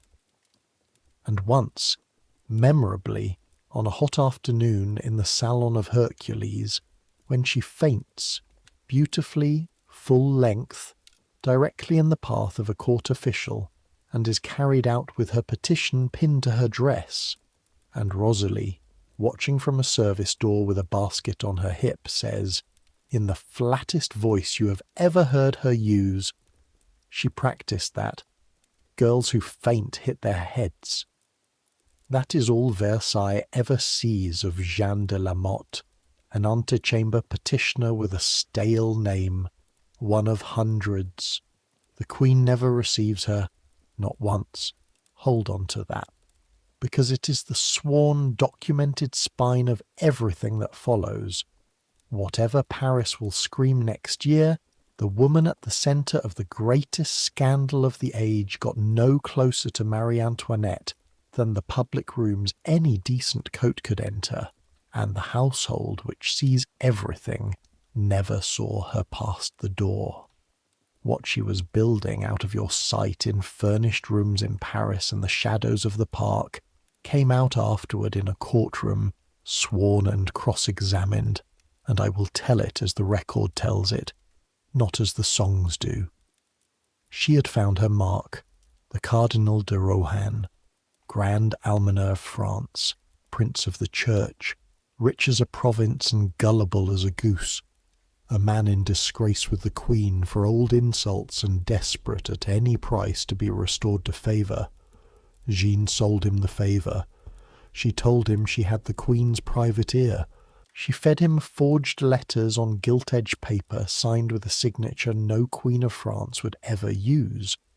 Marie Antoinette de France. A blunder any courtier should have caught, for queens sign with their name alone. She staged for him, one August night in 1784, in the dark of the Grove of Venus in the Palace Gardens, a minute's meeting with a hired Paris girl in a white gaule and a wide hat, a girl chosen because in the dark she had something of the Queen's figure, who pressed a rose into the kneeling cardinal's hand and murmured a phrase and was hustled away. He believed. God help him, a prince of the church knelt in wet grass 20 minutes' walk from where you slept, kissed the hem of a shop girl's boiled muslin and believed, and when Boehmer, still circling the court with his snake in its box, crossed paths with this machinery, Jeanne saw the whole architecture in one glance. A jeweller desperate to sell, a cardinal desperate to please, and between them, needed by both and consulted by neither, a queen who had only ever said no. In January 1785, the record shows, the cardinal contracted secretly, on the Queen's supposed behalf, authorised by forged terms in that impossible signature, to buy the diamond necklace for 1,600,000 livres, payable in instalments. On the 1st of February he handed the box to a man he believed was the Queen's messenger, in Jenna's lodgings in Versailles town, 10 minutes' walk from your gates. Within the month, sworn testimony says, the monster was broken up at last with a knife on an ordinary table, and the stones of the age were being hawked loose, clumsily, at fences in Paris, and then in London by Jeanne's husband, pockets full of fire, selling conflagration by the handful, 647 diamonds moving through the world like lice, and at Versailles, all that spring of 1785, nothing. The linen goes up, the chocolate goes up, the third royal child is born at the end of March, a second son, and the fires are laid and the candles are counted, and the Queen of France does not know the necklace exists anywhere but in Bulmer's box, because no one has told her, because the men paying for it believe she already knows. 2 worlds, 1 wall. You have lived on the seam of them for 7 years. In August the wall comes down. It begins, like everything in this household, with paper, and the household watches every step because the household is the floor the steps are taken on. In the middle of July, Boehmer contrives to slip the Queen a letter, folded small, along with some jewels sent for a christening. You're not in the room when she reads it, but Campan is, and Campan tells the scene in her memoirs with the exactness of a woman who understood too late what she was looking at. The letter is rapture without grammar, the jeweller's boundless joy that the greatest of queens possesses the finest of diamonds, his happiness at her secret arrangements. The Queen reads it aloud, baffled, turns it over, pronounces the man finally and completely mad, that he was always half mad about that necklace of his, and then, because it seems to be nonsense and this household drowns in paper, she twists the letter into a spill and burns it at the candle standing lit on her table for sealing her own notes. Watch that little flame eat the only friendly copy of the truth. Even the Queen of France cannot unburn paper, and there will be mornings soon when men retell that innocent shrug as conspiracy. Then, on the 3rd of August, the thunderclap, and it lands of all the floors in France on a floor you know. Campan's own parlour at her family's country house, where she is on leave. Boehmer arrives unannounced, sweating, and asks in a voice trying hard to be casual whether the Queen has left him no answer about his letter. Campan says the Queen burned it. The jeweller goes the colour of tallow. To whom, he asks, and the story that then comes out of him, in pieces over 1 terrible hour, is the whole submerged machine at once. That the necklace is sold, has been sold since winter, that the Queen bought it through the Cardinal de Rohan, that instalments are overdue, that he holds notes of authorization signed Marie Antoinette de France. Campan tells him what any servant of the bedchamber could have told him for free at any hour of any day for 7 years, that the Queen has never exchanged 1 word with the Cardinal de Rohan since the man disgraced himself years ago, that no such purchase exists in any register, and that a signature reading de France is not the Queen's hand but a forger's dream. And Boehmer, magnificent to the last in his talent for wrongness, refuses to believe her, hints that she must be in on the secret, and hurries off to press the Cardinal for money. Campan comes back to the palace ahead of her leave with the whole thing in her chest like swallowed glass. You see her the evening she returns, crossing the wardrobe with her travelling cloak still on, going straight up by the inner corridor, and her face teaches you a new fact about your world. You had not known Campaign could be frightened. What happens next happens above your head, in the private cabinets, over 11 days, and comes to the household as weather comes by pressure. The Queen is told, the King is told, the registers are searched, and here your years matter, because when the Dame d'Atour's office demands to know, urgently in writing, whether any such item has ever entered the Queen's accounts, it is Aubert's failing eyes and your steady voice that go through the wardrobe registers line by line, 2 long candle-lit evenings, 7 years of gowns and gloves and pins, and find, of course, nothing, because there was never anything to find.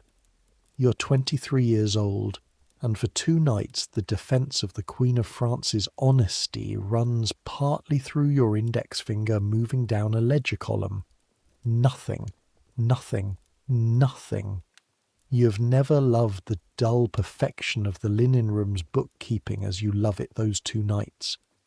And then it is the 15th of August, the Feast of the Assumption, the Queen's own name-day feast, the whole court in gala, and the man appointed to sing the Mass in the royal chapel is, by his great office of Grand Almoner, Cardinal de Rohan. You're on the edge of it, where you've always been, where this whole story has been told from. The gallery on a great feast is a river of silk at slack tide, the entire court packed and shining between the mirrors and the windows, waiting for the procession to form.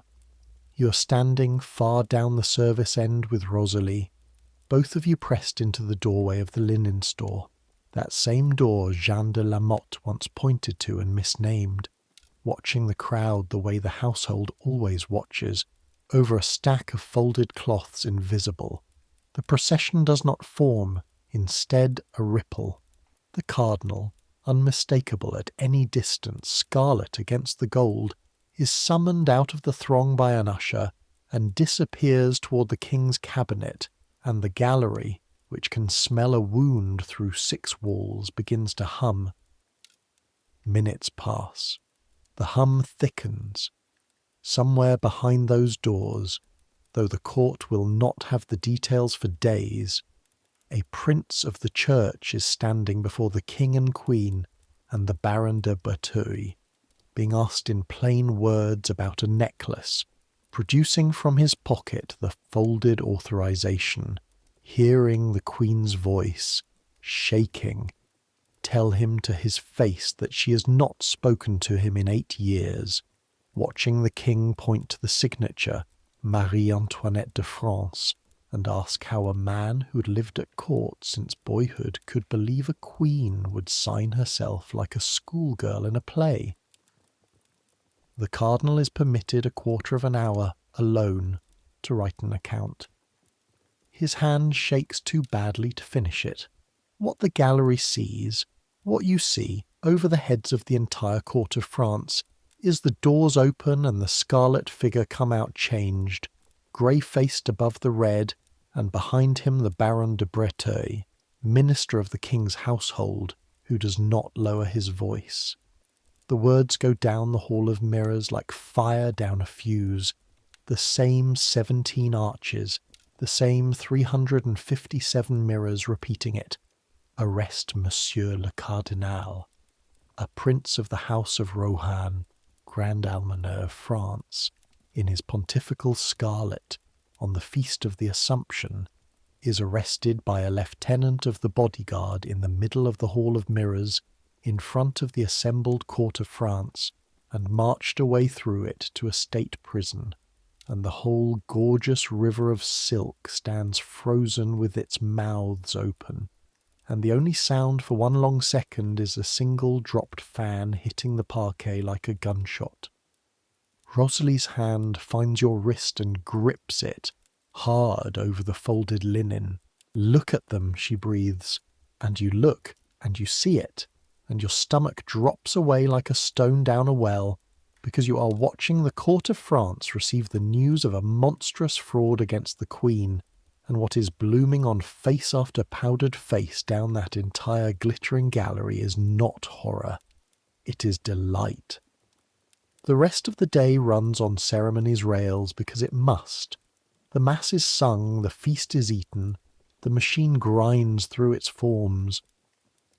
But that evening the bell rings on the linen service, and you go up by the inner corridor, the key doing its work in the dark, and you bring warmed cloths and lavender water to the door of the inner cabinets, and this once, because the bedchamber women are all needed and the machine is shaking, you are inside the door, at the edge of the small room, invisible, hands not eyes. And so you see what the household saw and the pamphlets never will. No rage, no haughtiness. The Queen of France on her name-day feast sits wrung out in an armchair by the window with the last light on her, her eyes swollen with hours of weeping, and Campan near her, and what she says over and over in the flattened voice of a woman reading her own future off a wall is not about diamonds at all. He believed it. That is the sentence she cannot get past, and Campan will preserve it in substance for posterity. A prince of this court believed I would sell my favour for a necklace, believed I would meet a man by night in my own gardens like a character in one of their pamphlets, and if he could believe it, who in France does not? She has understood the arrest faster than the ministers who ordered it. They think they are defending her honour before Europe. They have instead taken the private filth of the ink world and sued it into daylight, handed it a courtroom, a cast, a calendar, and the greatest audience any libelle ever dreamed of. Every rag in Europe now gets to print the Queen's name next to the words necklace, forgery, midnight, garden, girl, and call it court reporting. The candles burn down. The lavender water goes warm in its basin. You're changed out at midnight and go up to the attic and lie awake listening to Rosalie not sleeping either. And below you the palace lies awake too, 10,000 tons of stone and gilt with its eyes open in the dark. And somewhere in Paris the presses are already turning. And for the first time in 7 years you find you cannot locate anywhere in your tired body the old comfort of the prayer. Clean hands, quiet feet, closed mouth, none of it reaches. The trial will be public. The trial of the truth itself, and everyone you've ever carried water for is the evidence. The trial takes 9 months, and they are the strangest 9 months of your service, because the palace has to live them twice. Once as a household, and once as a story being told about the household in every gazette in Europe. The cardinal goes to the Bastille, where he lodges like a prince with his own furniture and his cook and 30 guests to dinner, because France imprisons the way France does everything. Jeanne de la Motte is taken. The hired girl from the garden is found, and the forger, and one by one the whole cast is swept into the courtyard of the great trial before the Parlement of Paris. And here is the decision that seals everything, argued over ministers' tables while your fires burn down. The king, to show the Queen's perfect innocence, sends the case to open trial before the magistrates, the fullest public process the kingdom owns. The Queen's own instinct, Campan will record, was dread. She was right. The ministers were wrong. You do not, the linen room could have told them, launder ink in public. It spreads. All that winter of 1785 into 1786, the pamphlet trade eats like a wolf in a sheepfold. The trial documents leak. The interrogations leak. The forged letters leak. Printed memoirs for the defence sell in the streets of Paris in editions of thousands, and every one of them, whatever its legal purpose, carries the same cargo. The Queen's name, bound spine to spine with midnight gardens and bought favours. In the town of Versailles, you notice the change with your own errand basket. A stationer who used to bow now looks through you. A song you hear twice in 1 week has the Grove of Venus in it, set to a hymn tune, and people laugh at the blasphemy as part of the joke. The itch votes. You remember thinking it years ago in a wet courtyard. You watch it happen now, week by week, like frost going into a wall. Inside the wall, the household closes ranks around a woman learning to be hated. She is 30 that winter. The household truth, the one you see, is almost unbearably domestic. She reads. She schools her daughter's posture. She nurses the little Dauphin, who is sickly through his fevers. She orders mourning plain gowns and cancels the spring's court spectacles. And on the bad evenings the bell rings late, and the inner rooms want warm cloths and lavender water and silence. And you go up through the corridor and see the most slandered woman in Europe sitting very straight in lamplight, dry-eyed by main force, listening to Campan read aloud from some novel none of you will ever remember one line of. The verdict comes on the 31st of May, 1786, near midnight, after a session of 19 hours. The forger banished. The husband condemned in absence, safely in London with the diamonds. Jean de la Motte guilty, to be whipped, branded on both shoulders with the V of Volus, thief and imprisoned for life. And the Cardinal de Rohan, the man whose belief in her guilt by nature was the load-bearing wall of the whole crime, the man for whom a shop-girl's rose was proof enough of a queen's corruption, is, on all counts, fully and honourably acquitted. Not merely spared, cleared, as one would clear a man deceived through no fault at all, as if it were the most natural thing in the world for a prince of the church to believe the Queen of France sold herself in shrubbery. Paris goes into the streets and cheers him. 10,000 people around the Palais de Justice, roaring for Rohan, roaring for the magistrates, bonfires, and the roar is not really for the cardinal at all, and everyone in the palace understands that perfectly. It is a verdict on her. The court of law had no charge against her. The court of opinion convicted her anyway by acclamation in the streets, on the sole evidence of 9 months of print. She had done, the records show, and no historian will ever seriously dispute it, nothing. Refused a necklace 5 years running, never received the woman, never spoken to the cardinal. It did not matter. The lie had simply grown too useful to too many people, and slander, given a courtroom, had finally outrun the truth in open country, in daylight, with the whole continent watching. The news reaches Versailles in the small hours of the 1st of June. The bell rings on the linen service at 2 in the morning. You're awake anyway. The whole attic floor is awake, the way houses are awake round a deathbed. And when the summons comes, corridor, cloths, water, you do a thing you have never done in 8 years of stubs and scratch tallies. You kneel by the loose board, and you open the draguet tin, and you take out your candle ends, the good wax ones, months of them, your dowry by the sou, and you carry them up through the inner corridor in your apron pocket, and in the little anteroom where the linen waits, you set 6 of your own saved candles into the empty sticks and light them, one from another, until the small room is warm with honest light, so that whatever the women carry into the inner cabinets tonight, they will not carry it in the dark. It is the only thing you own that can be spent tonight, and you spend it. Nobody sees. Nobody would understand the sum if they saw it, except perhaps Boma. 11 months of an undergirl's perquisites, burned in 90 minutes without regret for a woman who will never know.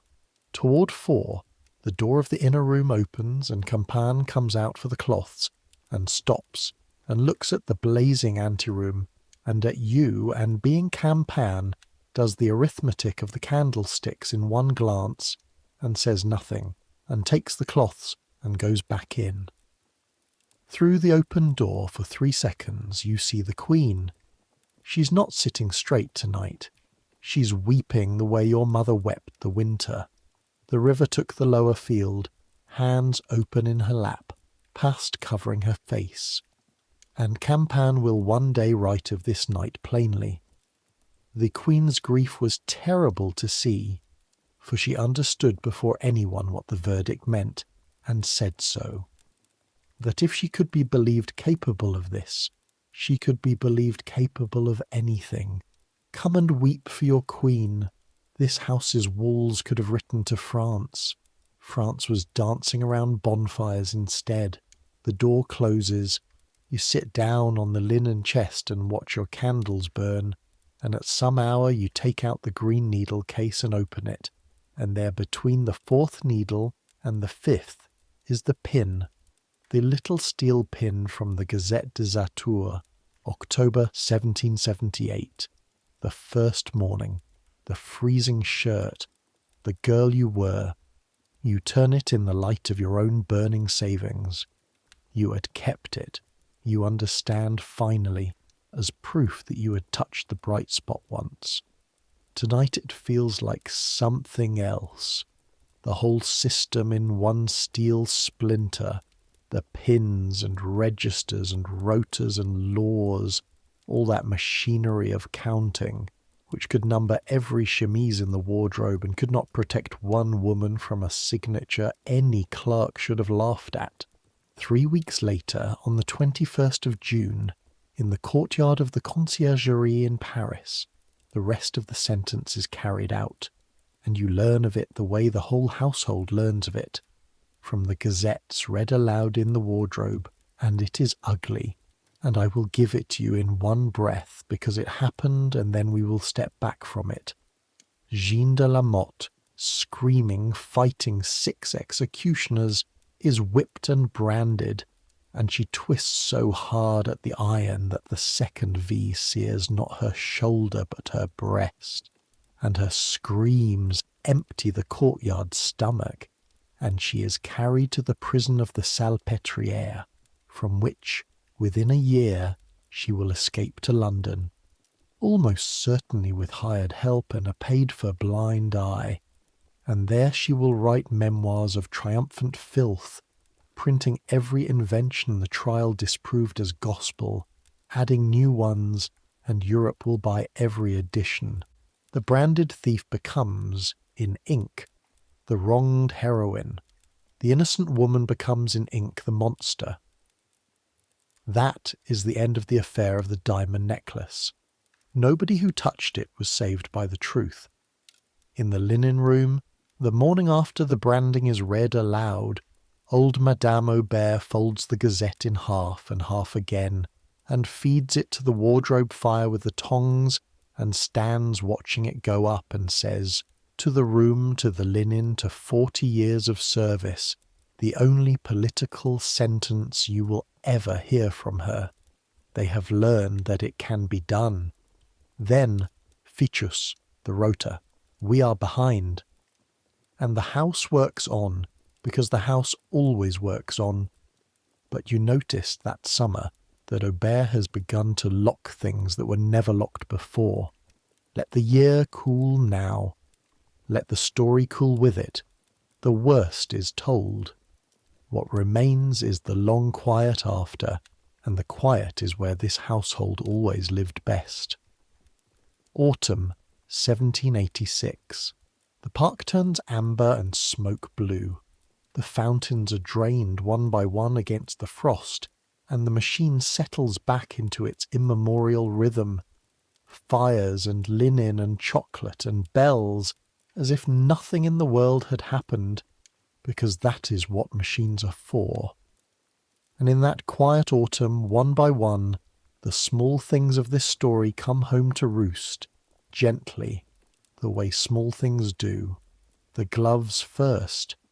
You take them to the town on a September Sunday, the green kid gloves, queen's size, mended at the right thumb, wrapped in their 8-year paper. You are 24. There is, at last, an understanding between you and a quiet-handed journeyman upholsterer of the chateau, of whom nothing needs saying here except that he thinks your smallest stitches are wasted on linen, and a bride needs money, and fine things are for selling when the time comes. The fripperer of the Rue de la Paroisse, who's bought wardrobe cast-off since before you were born, unwraps them, and her face does something complicated. "Lovely work," she says. "Grenoble, certainly." And then, low, not unkindly, pushing them back across the counter, "Not this year, girl. Nothing of hers moves this year. I'd have retailed these for 11 leaves in 83. Now the ladies ask whose they were, and when I say, they put them down like they burned. You wrap the gloves back up. 8 years ago, her cast-off shoes were relics. Women fought for them. Now her gloves are contagion. You walk home through the falling leaves with 11 leaves of unsellable green kid in your basket, and you understand that you're carrying the verdict of the necklace trial made small enough to hold. The finest workmanship in France, orphaned by ink. You never do sell them. They go to the bottom of your marriage chest, paper and all, and stay there. Then the bathing gown. It comes down on an October evening with a seam gone at the shoulder and goes back up mended, and the next morning the strangest quarter hour of your 8 years happens without any warning at all. The bell, the corridor, the inner room. You're delivering the pressed gown into the hands of the bathing woman when a voice from the window says, "Wait." And the Queen of France crosses her own small room, takes the folded flannel from the top of the pile, turns back the left cuff, and lays her fingertip on a tiny 3-stitch star. 8 years old, renewed by you each time the cuff was mended, small as a grain of barley. I have looked at this for years, she says. To you, directly to you. The first word she has ever addressed to you in your life. My mending has stars in it. Who taught you that? And you, curtsying with your heart going like a fuller's hammer. My mother, madame, in Burgundy. It is how her mother marked her mending. A pause. The most famous eyes in Europe. Grey-blue, tired, amused, resting on you with the whole weight of their attention, the way they must once have rested on ambassadors. Then she says quietly, "Then 3 of us keep it now, your grandmother, you and I, and none of the 3 of us famous for it." And she puts the gown into the bathing woman's arms and turns back to the window, and you are dismissed, and that is all, forever. 12 seconds.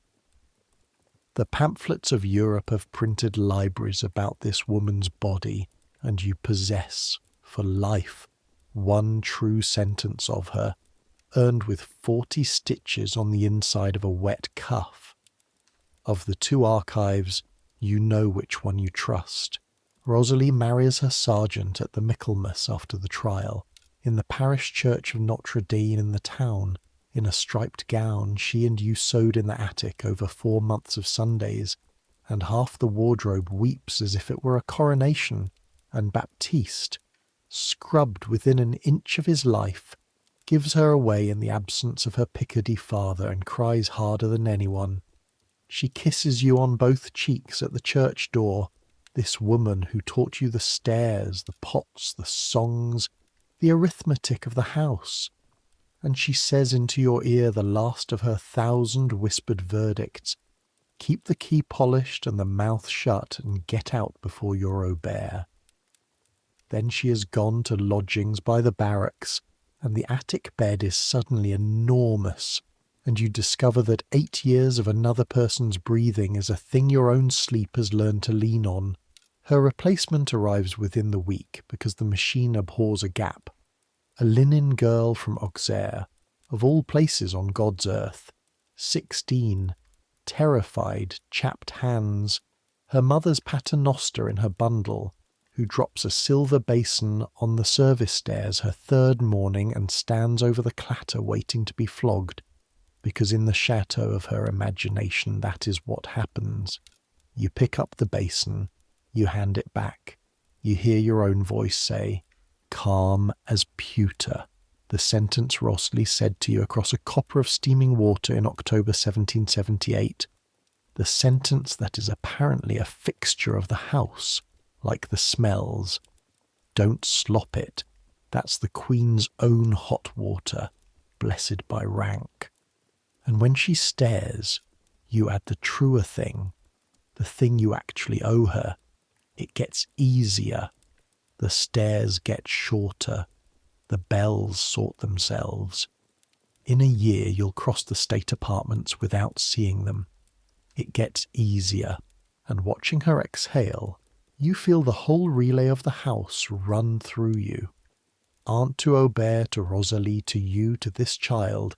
Hands teaching hands, all the way back to Louis XIV's scrub maids, and you understand that you have become, without anyone asking your permission, one of the older women. When she cannot sleep her first winter, you teach her the roof count trick. Lie still and count the fires you laid that day, and let each one burn down in your mind, grate by grate. She is asleep by the 9th grate, every time. So some nights are you. Baptiste leaves at Christmas, 1786. 49 years, man and boy. His shoulder has ended the argument at last, and there is pension, 60 livres and bread, and a widowed sister with a room over a saddlery in the town. On his last morning he fills the wardrobe cistern himself, unasked, one final time, 40 buckets, slow as a tide, and the whole linen service finds reasons to be in the courtyard when he goes, and Aubert, in front of everyone, unbends her 70-year-old spine and embraces him, which is roughly as if the chapel had bowed. You walk him to the gate. At the gate he stops and looks back up at the enormous glowing cliff of the palace, the 2,000 windows taking the winter morning sun, and he is quiet so long you think he has finished with words. Then he says, 50 years, and I was wrong about the one thing. You wait. I told you to stay out of the bright spot, but there's no glass thick enough, girl. Not for anyone. The light finds every one of us in the end. So never mind where you stand.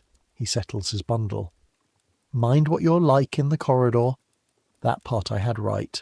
And he goes down the Avenue de Paris under the bare elms, a barge of a man moving out on his last current, and you stand at the gates of Versailles with your eyes stinging, 24 years old, keeper of keys and stars and unsellable gloves, and behind you 10,000 fires want laying, and you go back in, because that is what the house is. That is all the house has ever been. People going back in, on the quiet evenings of that winter, when the linen is folded and the last fire banked. You sit sometimes on the linen chest by the little window of the wardrobe, the one that looks down into the dim well of the service courtyard, and you watch the lights of the palace come on, window by window, 2,000 of them, each one somebody's candle, somebody's evening, somebody's small allotted portion of the brightest house on earth, and you find you can read the whole story of your 8 years in the glass. Down there, under the cobbles, the water pipes Baptiste served for half a century. Up there, behind the third window of the second floor, the mending room where Campan told you that the truth would one day need witnesses who carried the water. Beyond the roof line, invisible, the gardens, the drained fountains sleeping under their boards, the grove where a hired girl in boiled muslin handed a rose to a kneeling prince and bent the history of France. And behind you, through the wall at your back, close enough to warm your shoulder blades, the inner corridor, the honest place, where you are what you are. You know things now. That is the inheritance of service, the only one that is certain. You know that the most public woman in the world was almost never, in any sense that matters, alone, and that this was the cruelest thing about her life, crueler than the cold shirt, crueler than the crowd of 1778. You know that her true luxuries, the ones the account books actually show, were hot water, clean linen, plain muslin, spring water, her children, and one small house, at the end of a garden where nobody could come in without being asked. You know that the palace that held her was magnificent and filthy in exactly the proportions that she was slandered and clean. And you know because you watched it happen year by year like frost going into a wall, that a lie with good distribution beats a truth with good witnesses every time in the short run. Every time. But the short run is not the only run. Hold to that. In the dark. The women of this household held to it. Because here is what became of the witnesses, the real ones, and every word of this is on the record. Madame Campan served her queen to the very last hour it was permitted to serve, and lived and grew old.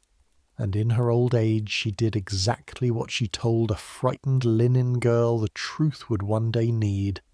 She wrote it down. Her memoirs were published in 1822, and the freezing shirt is in them, and Boehmer's tears, and the burned letter, and the grief of the 1st of June, and they have never been out of the world's hands since. Madame de Tourzel, who took over the royal children in the hard years and stayed through things this story's not going to walk you into tonight, wrote hers too.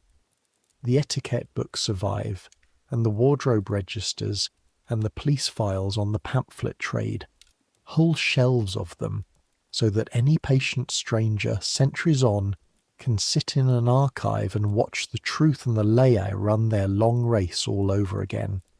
Jeanne de la Motte published her inventions in London and died there young in 1791, after a fall from a window while hiding from her creditors, and her book outsold everything and convinced the crowd and changed in the end nothing about what the documents show. The cardinal ended his days quiet, in exile from court, giving alms. The necklace never was reassembled. Its stones are scattered through the jewel boxes of the world to this day. Anonymous, 647 splinters of the bright spot, and the people who wear them do not know. And the girl on the linen chest, the eyes you have been borrowing all night. She was many girls, and history closed over nearly all of them without recording so much as their names, which is, if you think about it, the one mercy this story has to offer. The bright spot never found them. They finished their rotas and married their upholsterers and their sergeants, and carried their tins and their needle cases out through the gates into ordinary lives. And the world's attention, which fell so pitilessly on the woman they served, passed over them like weather over deep water. Whoever they were, they knew what they had seen. That was theirs. Nobody could print it away. You do not yet know, sitting on your linen chest in the winter of 1786 with the lights coming on, that the house itself has only 3 years left. That is the one thing I will let fall, and softly, because you asked for the truth tonight, and the truth has a horizon.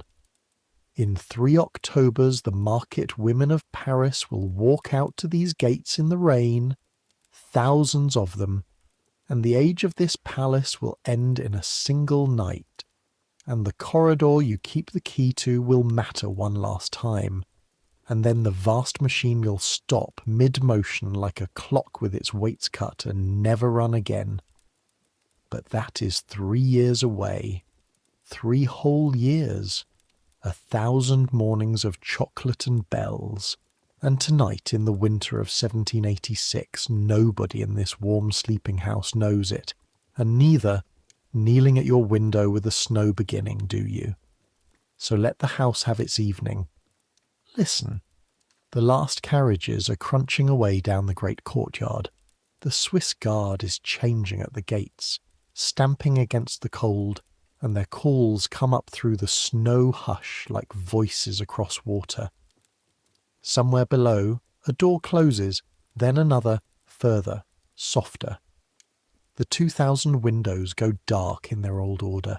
Staterooms first, then the attics, the way the body cools from the skin inward. The fires you laid this morning are all embers now, grate by grate, and you know every one of them, and you can count them if you like, the way you taught the new girl. The chapel bell says 11, unhurried, to a courtyard full of snow. The Queen's light is still burning. It is always the last on the garden front. She reads late. Her women doze in the anteroom in their chairs. The little dog has long since claimed the forbidden cushion. Let her read. In the whole reeking, glittering, gossiping city of this palace, hers is the one room where you know, with the certainty of 8 years of linen, exactly what is happening and exactly what is not, and what is happening is a tired woman turning pages while the snow comes down. That is the great secret. That was always the great secret. The filthiest thing about her private life was how clean it was, and how little that mattered, and how much, in the very end, in the archives, in the stitches, in the testimony of the hands, it mattered after all. Your own candle is one of your stubs, economy to the last, and it is getting low. You are warm enough, here by the chimney breast, fed enough. There was soup, and the new girl's bread ration, which she cannot finish, ends up with you these nights, safe enough, behind 3 locked doors and a key on a plaited string. Warm enough, fed enough, safe enough. In this house, in this century, that is not a small prayer. That is the whole of it answered. Let the registers rest. Every chemise is counted and the counting is done, and tomorrow it will all be counted again, and that is not a burden, that is the house breathing. Let the great people sleep, and the small ones. The duchesses in their entresols, the new girl 9 grates deep in her fire count, Aubert with her lists finally face down, Rosalie in the town with her sergeant, Baptiste over the saddlery with 50 years of stairs, finally out of his knees. Even Paris, out there beyond the Black Park, even Paris sleeps at last, its presses still, its ink drying, its two-sous verdicts waiting for morning. They will keep, everything keeps till morning. That is what morning is for. Tomorrow there will be fires, 40 of them, and your knees on the parquet in the dark. Tomorrow there will be water, and warmed linen, and the shirt travelling its long lawful road, while the machine stands calculating. Tomorrow the bells, the rotors, the small wars of the antechambers, the whole vast, ridiculous, beloved engine turning over one more time. But that's tomorrow. Tonight there is only the snow ticking at the little window, and the ember light breathing in the grate, and the weight of the day going out of your shoulders like water out of a wrung cloth. Centuries will pass. The house you know will change beyond recognition. The courtiers will scatter, and the gilt will dim, and the machine will fall silent. And then, strangest of all, the world will come back gently, paying at the gate. The state bedchamber where 200 strangers once nearly smothered a queen will stand roped and hushed, while visitors file past in their thousands, lowering their voices without knowing why. The hall of mirrors will hold nothing all day but light and footsteps.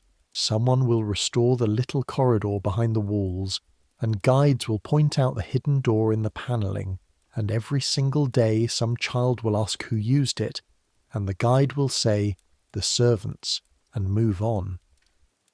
But people will still lean close to the glass, trying to see how it really was, still pass stories from hand to hand, true ones and false ones, and pay 2 sous for the false ones, whatever 2 sous is called by then.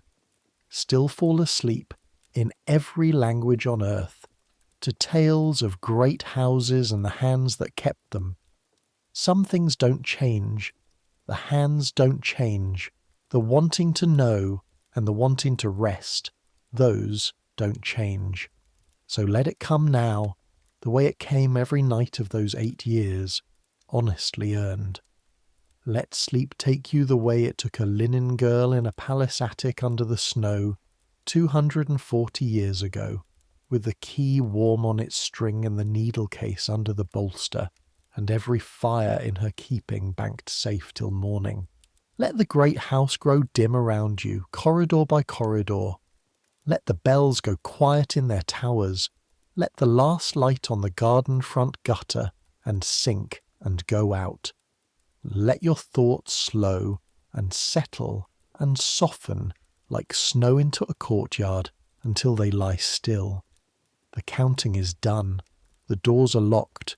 The truth is written down in memoirs and registers and 40 small stitches on the inside of a cuff, and it will keep till morning and long, long after. You've earned this rest, all of it. Take it, and dream of whatever dreams may come. Good night.